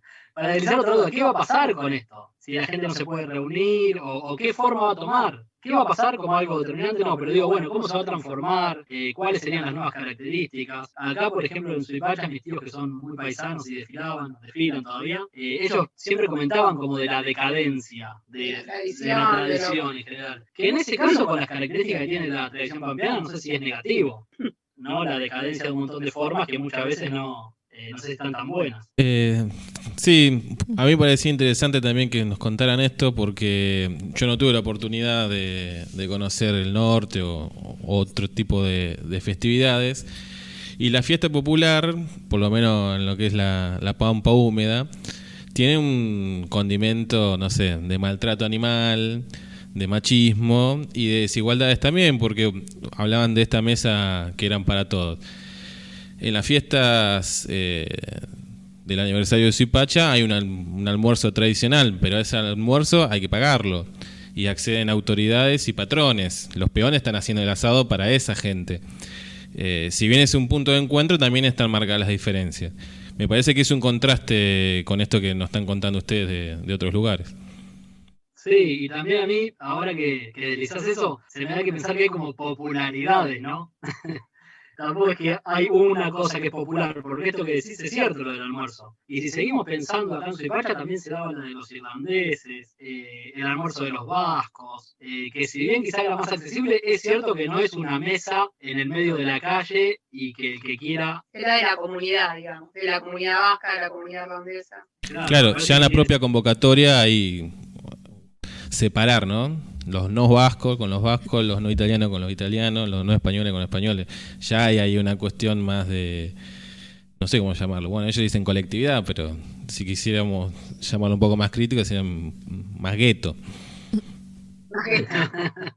Claro, por eso pensaba lo de las popularidades. Sí, hay, no sé, un montón de fiestas, que esta que se nos ocurrían, ¿no? Pero anduvo más ahí por arriba, de Centroamérica y México.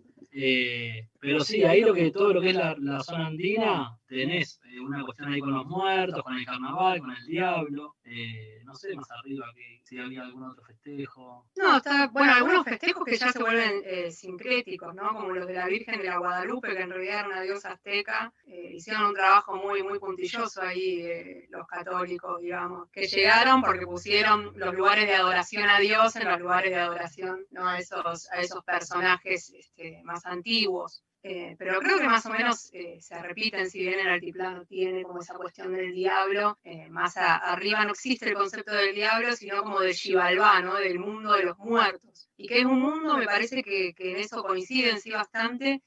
Las fiestas son como momentos tridimensionales o bidimensionales, ¿no? En el que se conjugan un montón de otros elementos, por lo menos estos, ¿no? Más sincréticos. Después pienso que hay otras fiestas populares, como las que decían acá del pueblo, qué sé yo, pienso, los encuentros de mujeres son una fiesta popular también, ¿no? Una peña, los 24 de marzo son una fiesta popular también en la calle, digo, se pueden pensar también desde distintos lugares. Claro, que es, ahora ya yéndome un poco, dejándome llevar por la charla, pienso cuál es el sentido que tiene para esa comunidad ese encuentro. Digo, si vos planteás esto el 24 de marzo, o sea, la pregunta que me hago es ¿por qué sería importante seguir realizando ese acto, esa fiesta, ese momento? Es la transmisión cultural, es la memoria histórica de un pueblo. Pienso en el teatro, pensando que lo llaman desde el lado literario, digamos, cuando nosotros estudiamos la creación del teatro, en realidad eran fiestas populares griegas que se fueron transformando, digamos, pero esa fiesta lo que tenía como primigenio era como transmitir partes de la historia, transmitir la religión, esas identidades culturales. Y pienso que acá con lo del pueblo pasa lo mismo, ¿no? Cuando se creó el pueblo, esa es la transmisión cultural histórica que se transmite de una generación a otra. Creo que por ahí se busca eso en la fiesta, ¿no? Que es distinta a estas que estamos diciendo. Pienso, Benjamín tiene un texto sobre los carnavales en la Edad Media que decía que eran como momentos de descompresión social, ¿no? El que era pobre podía vivir en la casa de rico ese día, o sea, se trastocaban, digamos, los elementos y ese día era como un momento de descomprimir, ¿no? Por ahí hoy también, no sé si tiene ese sentido específico, pero sí siempre pensándolo desde eso, desde la transmisión identitaria, histórica. Por eso es todo el gueto, ¿no? Los irlandeses con los irlandeses, los vascos con los vascos, los alemanes con los alemanes, etc. Tienen una identidad común. Yo pensaba cuando relataban sus experiencias en otros países de Latinoamérica de fiestas populares, cuánto de transmisión sobre la historia de la colonización en los pueblos latinoamericanos. Y si en el contraste con Argentina, justamente, ¿eso es un contraste o podríamos ver continuidades en ese estilo? Porque en algún punto compartimos con todos los países latinoamericanos la colonización. Y me cuesta verlo, al menos desde una mirada desde Buenos Aires, me cuesta ver que eso esté bien palpable, porque pienso, no sé, en la escuela cuando se festeja el Día de la Tradición en Argentina, ¿no? No está, digamos, cuesta incluso tener una mirada crítica de la colonización. Y sin embargo, por lo que ustedes relatan, pareciera ser, quizás me estoy equivocando, que en otros países de Latinoamérica eso está mucho más hecho carne, hecho cuerpo. Sí, yo pienso que eso puede ser también, como decís, una percepción de centro, ¿no? De Buenos Aires como centro, porque desenterrar el diablo, se desentierra en Santiago del Estero también. No sé. Bueno, yo escuché una vez paseando ahí por Luján, me comentaron que la fiesta de la Virgen de Copacabana, que es ahora en noviembre, diciembre, que es increíble, participa toda la comunidad boliviana y se cierran las calles y se hace una fiesta bárbara. De hecho, también pienso, ¿no? Como algunas comidas, algunas cositas se consiguen en algunas estaciones, en medio del oeste. Entonces, digamos que a lo mejor yo coincido en que no esté tan visible, y sobre todo en el sistema educativo. Nosotros también pienso que hablamos de Latinoamérica, pero de lo que se vive más en la calle. También habría que ver cómo funcionan esos sistemas educativos, cuáles son sus valores, qué festejan, cómo lo festejan. Pero pienso que si uno quiere en la cotidianidad, no es que se filtra, pero digo, es tan visible si uno quiere ver, ¿no? Y también hay que tener un lente descolonizado. Sí, o de intento. Pero digo, tratar de ir por ese lado. Si no, claramente lo que se impone o como lo hegemónico es otra cultura. No sé si nos están invitando a esta fiesta de Luján, o cuándo nos enteramos, o cómo nos enteramos, ¿no? Pero bueno, está bueno pensar esto de la fiesta y nada, ¿qué representa? Me quedo un poco pensando, me voy a ir un poco de lo popular, pero digo, ¿en qué lugar quedan, no sé, Navidad, Año Nuevo, las cuestiones religiosas, el bautismo, que a mí por lo menos me generan conflicto en mi cabeza desde que soy muy chico? Navidad, un pibe que nació en Medio Oriente, que aparentemente es blanco, pero es imposible por el territorio donde nació que sea blanco, y festejamos eso. Con un arbolito nevado. Claro, dígame que a veces le explota la cabeza. Y comiendo comidas hipercalóricas que no son acorde al clima que tenemos nosotros, ¿no? En diciembre. Claro, porque de repente no estamos tan en contacto de esto, con el diablo, con la Salamanca, o con, no sé cómo se llaman los duendes de Salta, pero digo, le festejamos todos los años desde que nacemos, inclusive, aunque no estemos de acuerdo, seguramente si tenés un pibe, le armás el arbolito. Me imagino que más de uno lo hará, entonces digo, y no lo critico a eso, lo que digo es, bueno, la cultura nos lleva puesto de algún modo, y tampoco queremos estar en malestar con eso, porque la vamos a pasar mal, entonces tratamos de adaptarnos y... O por lo menos no todo el tiempo, ¿no? ¿Cómo se llama? No todo el tiempo chocando, si bien siempre uno trata de tener una posición crítica, tampoco puede estar todo el tiempo en batalla contra todo. Lo sabemos bien. Pensaba también que en los últimos 4 años, sobre todo, tuvieron un gran auge, por lo menos en los pueblos acá del interior de la provincia de Buenos Aires, distintas fiestas populares, pero con un carácter mucho más artificial, porque no es... está bien, ¿no? Es una cuestión de tiempo, pero como más nuevas, digamos, ¿no? Fiesta de la cerveza, fiesta, no sé, de la torta frita, del queso... Hay un montón de cosas de acuerdo a lo que produce cada pueblo, también atado a una situación de crisis económica, ¿no? Como un paliativo para que, bueno, el que puede hacer algo, el que sabe, tiene algún oficio, sabe cocinar o lo que fuese, pueda tener alguna fuente de ingreso en el medio de la gran crisis económica. Sí, nos quejamos de Navidad, pero del Oktoberfest no. Totalmente, sí. Y bueno, que el sentido no sería tan distinto, ¿no? Porque justamente tiene que ver con beber y comer. Sí, yo creo que tiene que ver con el armado de los circuitos turísticos, como vos decís, de los pueblos de la provincia, que bueno, ya se quedaron sin tren, ya se quedaron, ¿no? Como que económicamente va quedando cada vez más relegados y pienso que, no sé, está bueno, pero es una creación, como vos decís, artificial. Por ahí lo otro también, solo que lleva 2500 años. Digamos. Claro, eso te decía, por ahí tiene que ver una cuestión de tiempo y dentro de 2000 años el Oktoberfest sea lo más sagrado que exista, ¿no? Seba, me encanta que deslice la cuestión económica. Le vamos a quitar un poco el misticismo a todas estas fiestas, pero es cierto que por lo menos todo lo que es la ruta inca, uno puede ir y ver un show de un ritual, que también sucede después en lo micro, en una casa, en el patio de una casa, como algo genuino, pero también hay un show para japoneses, alemanes y otros europeos para que saquen 1 millón de fotos de un tipo que se clavó un pavo real en la cabeza. Y que hay que ver si era tan así, ¿no? Pero digo, la fiesta está. Ahora, la pregunta sería, ¿no? Después, teniendo en cuenta la globalización y un montón de cuestiones, ¿está mal que los tipos vendan su cultura? No, y sobre todo en que Latinoamérica y Argentina, dentro de Latinoamérica, tenemos una crisis económica casi estructural, más allá de algunos años de bonanza. siempre estamos como en una crisis y siempre estamos faltantes de cuestiones materiales. Entonces, cualquier cosa que genere un ingreso va a ser siempre bienvenido. Sí, totalmente. Sí, se podría interpretar como un instrumento de sostén de la cultura al mismo tiempo. Totalmente. Sí, pero un poco engañoso, ¿no? Porque para vender uno tiene que hacer un recorte también de eso que va a mostrar. Y cuanto más indígena, mejor, aunque esa persona no viva de ese modo. Pienso que ahí, sí, no sé si está tan bueno, pero es cierto que muchas poblaciones viven del turismo, nada más. Entonces, bueno, se convierte la cultura en un producto, en una mercancía de intercambio, ¿no? Entonces, bueno, ¿es popular? ¿Sería popular en ese caso? No sé. No sé si vieron ahora una noticia que apareció una nueva imagen en Nazca, las famosas líneas de Nazca. Solo el título, pero sí. Sí.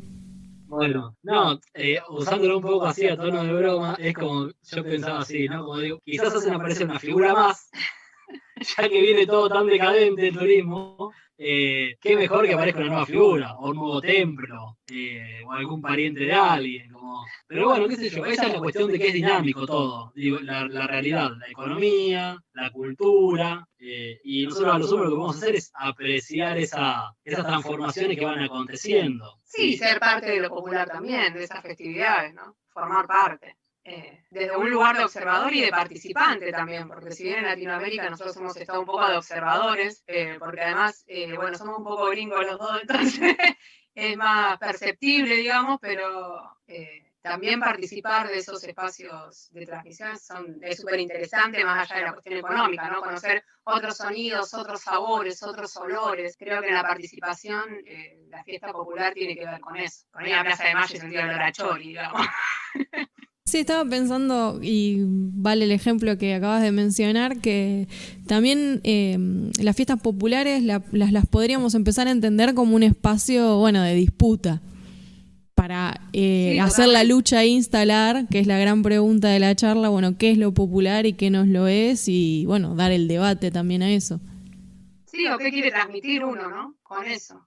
Pensaba en algunas fiestas feministas como el 8 de marzo, o mismo los encuentros de mujeres que se arman algunos espacios culturales súper interesantes, donde aparece la identidad afro, por ejemplo, de mujeres afro que están también peleando o pujando por un espacio en ese lugar cultural o de festividad cultural, ¿no? También el movimiento indígena desde su lugar, desde sus creencias, desde su cosmovisión también, porque tenemos cosmovisiones bien distintas, digamos. Por más que querramos ser descolonizadas, tener una mente descolonizada, digamos, o descolonizarnos epistémicamente, creo que igual eso lo hemos manchado desde muy pequeñitos y no es tan simple, ¿no? Correrse de ese lugar que uno es, en definitiva, porque sos eso y alguna cosita más, ¿no? Como decía Seba por ahí, también sos la tropilla.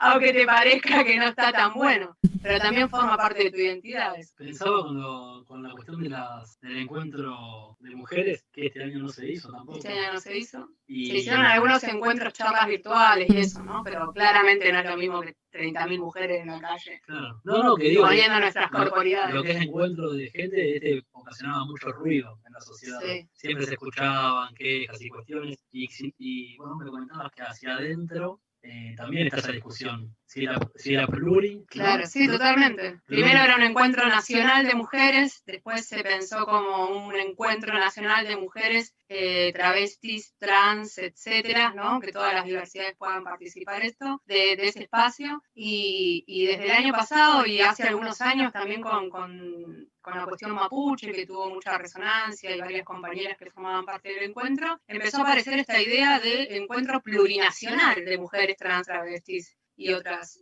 identidades, ¿no? Pensando esto, Flor, en lo que vos decís de la puja también, de esos espacios, porque no es lo mismo ser un encuentro nacional que ser un encuentro plurinacional, que de hecho ya lo era el Encuentro Nacional de Mujeres, porque justamente iban mujeres colla, diaguita, mapuche, guarañíes, o sea, lo que se te ocurra, afrodescendientes, y después pensar todas las identidades de género también dentro de ese espacio. Sí, totalmente, fue transformándose y todo fue una lucha hacia el interior, o sea, fueron muchos momentos de discusión que no fue tan simple coincidir aunque formemos parte del mismo movimiento, digamos, totalmente. Y en esto que dicen de la lucha, y pensaba también el contraste de estas cosas, ¿no? De esto que también es una fiesta popular, un encuentro popular, con lo que está aceptado como fiesta popular y estamos todos de acuerdo y comemos una empanada o donde estemos, consumimos algo y está todo bien. Ahora, cuando esta cuestión popular o autóctona, por ejemplo, reclama sus tierras, ya no está todo tan bien. O si las mujeres salen a la calle a manifestarse, tampoco está tan bien porque aparece que pintan el cabildo o lo que fuese donde se esté llevando adelante el encuentro, ¿no? Esa cosa más romántica de la fiesta popular se desdibuja y bueno, y aparece toda la miseria, ¿no?, de la sociedad. Bueno, me hace acordar a Mercedes que los últimos años no, pero digo, la última década hubo ciertas disputas cuando se da el corso en febrero por alguna caravana con travestis. Y eso genera un revuelo impresionante hasta que, bueno, ahora a raíz de esa impronta y esa convicción de querer pasar, ahora ya no hay disputa, todo lo contrario, ¿no? Y de hecho son temáticas que hasta tratan algunas murgas cuando pasan. Pero bueno, fue un cimbronazo para un pueblo un poco conservador. ¿Sabés que soy? Yo ahora vivo en Suipacha, pero soy de Lanús. Y ahí en Chingolo también pasaba con los corsos. Porque si bien los travestis y los trans podían participar de esos espacios, digamos, atrás. Eran como el orejón del tarro, ¿no? Entonces sí, bueno, ahí las compañeras trans han hecho una lucha, pero de años. Incluso para entrar al encuentro de mujeres fue una disputa muy grande. La verdad que fue una lucha ganada, sinceramente. Porque se ve que las mujeres también somos un poco conservadoras a veces. No saben los Mercedes, no saben los pueblos. Bueno, tiene que ver con esto que decías, bueno, este disco rígido que uno trae, que por más que trate de desconstruirse, de sacarse lo colonial, pero bueno, está y bueno, es una lucha constante también todos los días con uno mismo. Sí, pero es súper interesante también con esto que decíamos del encuentro plurinacional, la cantidad de barbaridades que he escuchado decir a compañeras del movimiento, que ahora, las chilenas iban a venir a votar al encuentro nacional de mujeres, por ejemplo. Las chilenas eran las compañeras mapuche, obviamente, porque el prejuicio colonial no se lo sacaron nunca, ¿no? Ni el racismo, o sea, es como, la cuestión de género sí, pero el racismo no. Me has acordado un poco a Angela Davis cuando habla sobre el voto femenino, allá por suerte hace tiempo, y dice que, claro, las mujeres blancas no querían que las mujeres negras voten, ¿no? O sea, el voto femenino para nosotras, para ustedes no. ¿Cómo se mantiene la racialización más allá de la cuestión de género? Bueno, nos estamos quedando sin tiempo. Así que si quieren hacer un cierre, comentar algo más. No, yo me quedé con más preguntas que antes. Después, en todo caso, ya charlaremos un día. Me quedé pensando si nos podías iluminar un poco desde la historia, cómo había sido el desarrollo de las fiestas, no cómo eran antes. Me quedé pensando en alguna cuestión de cómo se imponían algunas cuestiones del Estado en las fiestas, o se utilizaban las fiestas para eso, pero bueno, sería para otra. Siempre para la propaganda política, tal vez, la fiesta. Claro, para otra charla. También, igual, como yo siempre tuve cierto rechazo, digamos, a esta cuestión de las fiestas de La Pampa. La verdad que no estoy muy interesado de la génesis de cada una de las fiestas, pero sí, bueno, podemos charlar de cómo del Estado se utilizan a veces estas cuestiones históricas, de tradición, para hacer obviamente bajadas de líneas y homogeneización de la población, disciplinamiento de la población.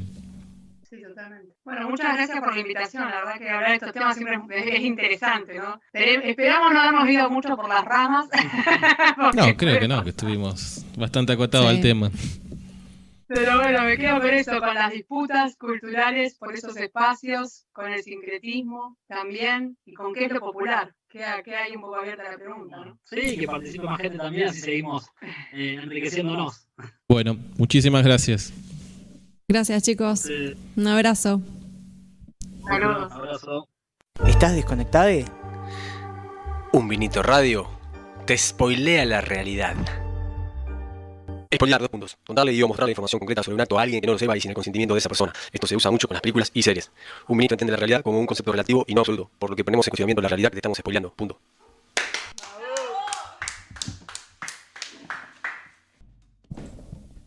Regresamos de la pausa después de la entrevista a nuestros amigues Esteban y Fernanda, y vamos a hacer un último bloque con efemérides y recomendado.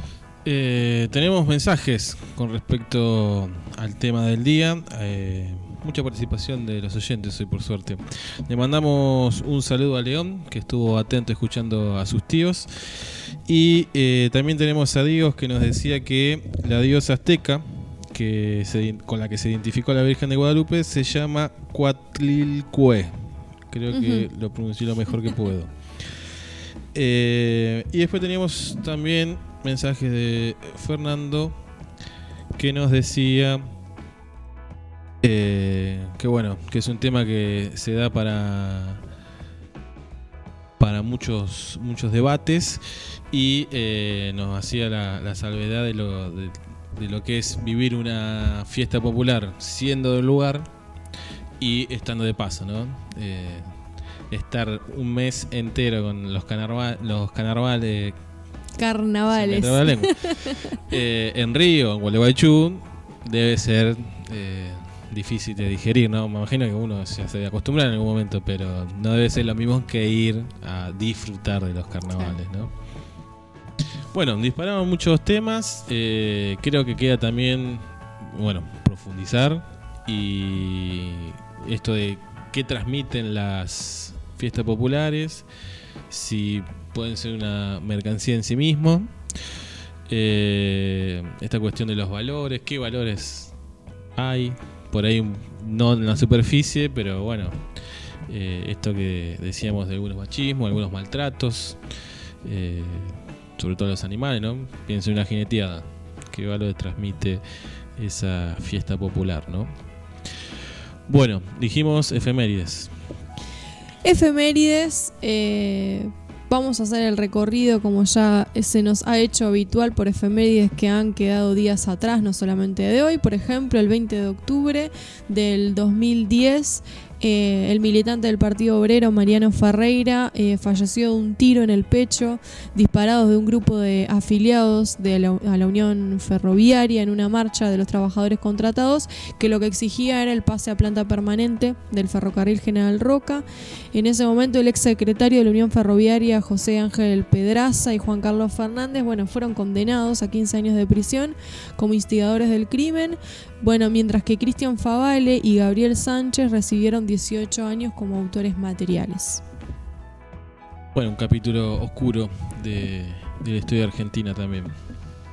El 22 de octubre de este año 2020 se celebra el Día Nacional del Derecho a la Identidad, que fue instituido en el 2004 en homenaje a las abuelas de Plaza de Mayo por su lucha por recuperar la verdadera identidad de los nietos robados a sus padres durante la última dictadura cívico-militar.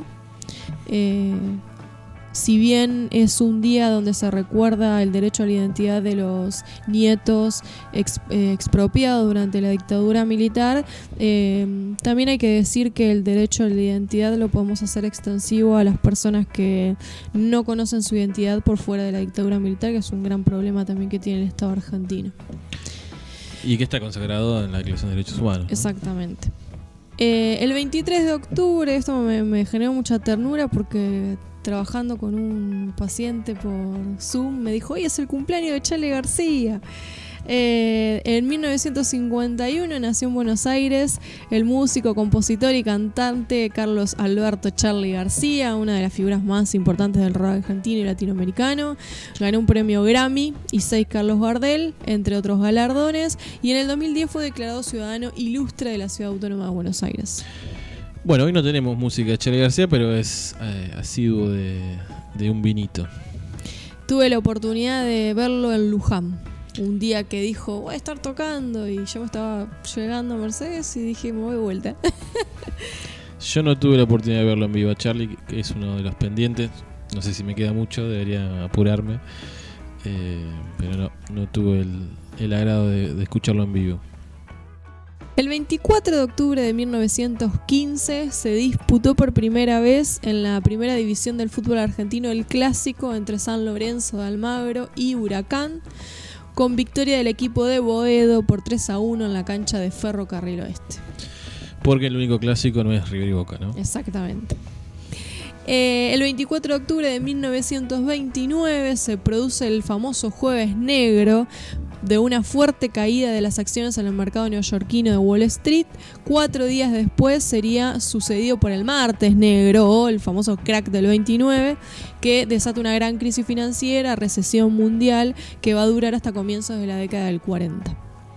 Que fue conocida como la Gran Depresión. Importante porque se nos está comparando, ¿no? Los niveles de caída de la economía mundial, no se veía esa caída desde esta crisis que justamente un 24 de octubre, que además 24 de octubre también coincide con la fundación del partido de Suipacha, ¿no? Tuvimos, como comentamos en el tema del día, el sábado fue el cumpleaños de Suipacha y bueno, y hubo festejos viernes, sábado y domingo a través del streaming. El 25 de octubre de 1938, a la edad de 46 años, moría ahogada la poetisa y escritora Alfonsina Storni al arrojarse al mar desde la escollera del Club Argentino de Mujeres de la ciudad balnearia de Mar del Plata. Y bueno, recordamos a Alfonsina Storni porque ocupa un lugar destacado en la literatura hispanoamericana, por su poesía, ¿no? Y su mirada femenina, feminista del mundo.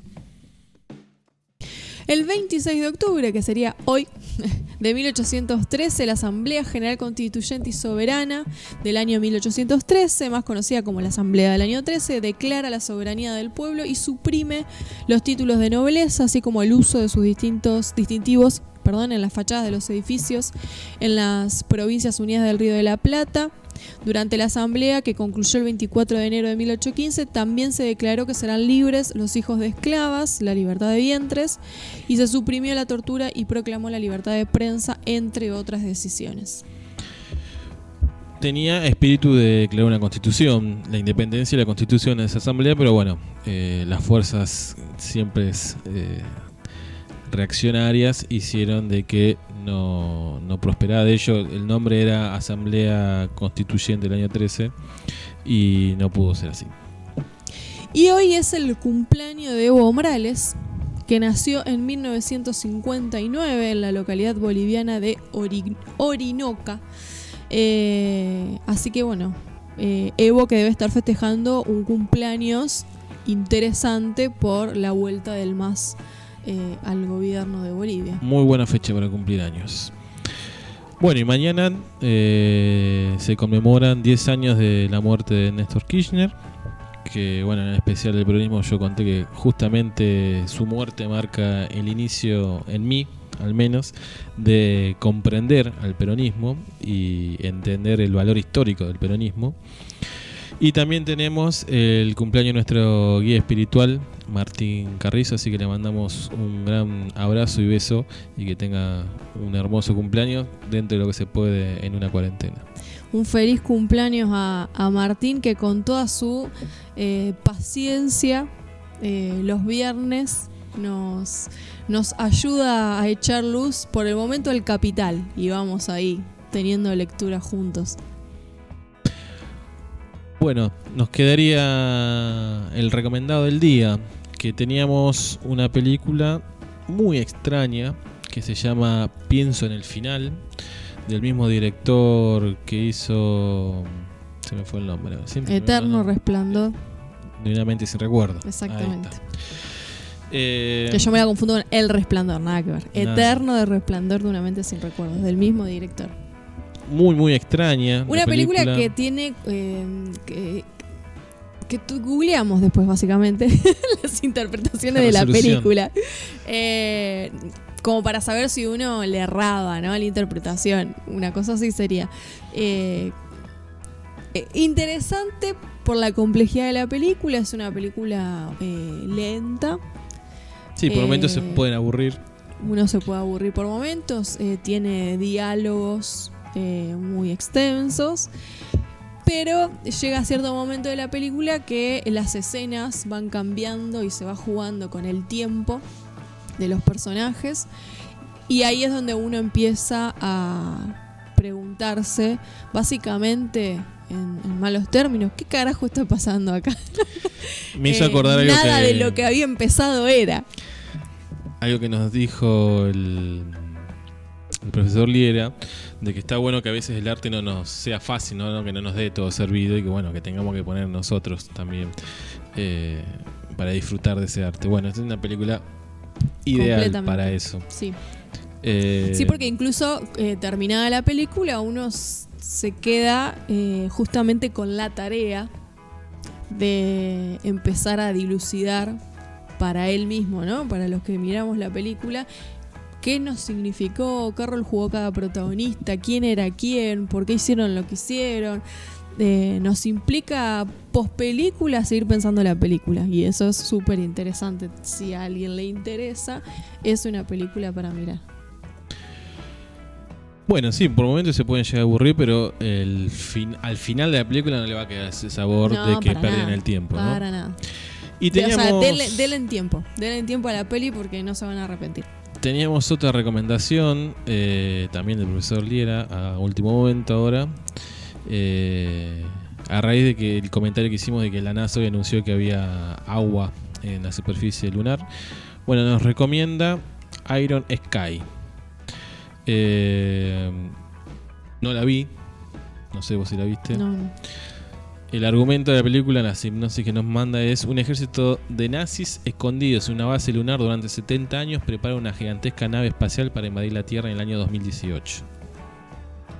A nivel profético no sucedió, o no sabemos, tal vez sí está sucediendo y no enteramos todavía. Pero bueno, vamos a estar buscándola en Dark Play, a ver si la podemos subir. La anterior está en Netflix. Está en Netflix. Pero seguramente también le subamos el link de Dark Play, que ahora está en Play Store, así que buscan Dark Play en Play Store, no tienen que andar a entrar en ninguna página rara. Me llama un poco la atención, me da curiosidad. El póster de la película es medio...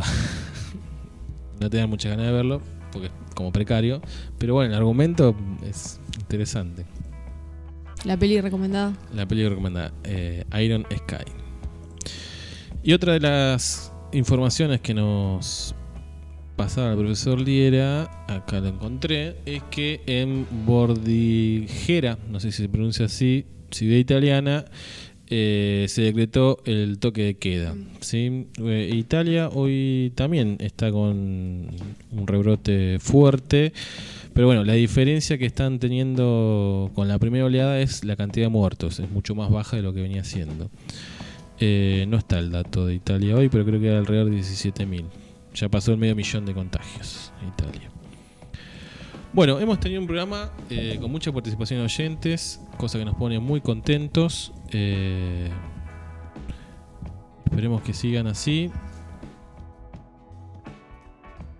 Tenemos otro mensaje acá, última, así 16 minutos, pero no lo he visto, ¿verdad? Lau Puyol, que nos dice que muy interesante el análisis de las fiestas populares. Así que bueno, gracias también por comunicarse y participar. Seguramente habrá segunda parte con el tema porque dio a debate y a polémica. Así que vamos a seguir ahondando sobre el tema. Así que fue muy fructífera. Si hubo polémica, es fructífera. Y debate. Sí, eso quiere decir que desandamos pensamiento. Está funcionando. No se cortó la aplicación hoy. Así que a pesar de que algún oyente le trajo algún problema, podemos decir que el saldo es positivo de haber cambiado de servidor y de aplicación de radio. Bueno, sin más, nos despedimos hasta el lunes que viene. Si no hay ningún otro acontecimiento, siempre hacemos la salvedad que porque puede amerite pasar. Especial. Tenemos elecciones en Estados Unidos, pero no sé cuándo son. Se me fue la fecha ahora. Pero noviembre. Bueno. Sí, pero noviembre. Bueno, pero este fin de semana no es. Este fin de semana no es noviembre. Será el otro. Tenemos que estar atentos, ¿no? Y antes de que me olvide, sigue abierto el libro para el debate de la post-pandemia. Así que todo lo que se quieran anotar, nos mandan a alguno de nuestras redes sociales y ya lo agendamos para que estén en el futuro debate que seguramente esté siendo a mediados de noviembre. Post-elecciones yanquis, eso sí. Post-elecciones. Bueno, nos vemos el lunes. Hasta el lunes. Un vinito. Sí. Chile, después que y no. Que. Sí.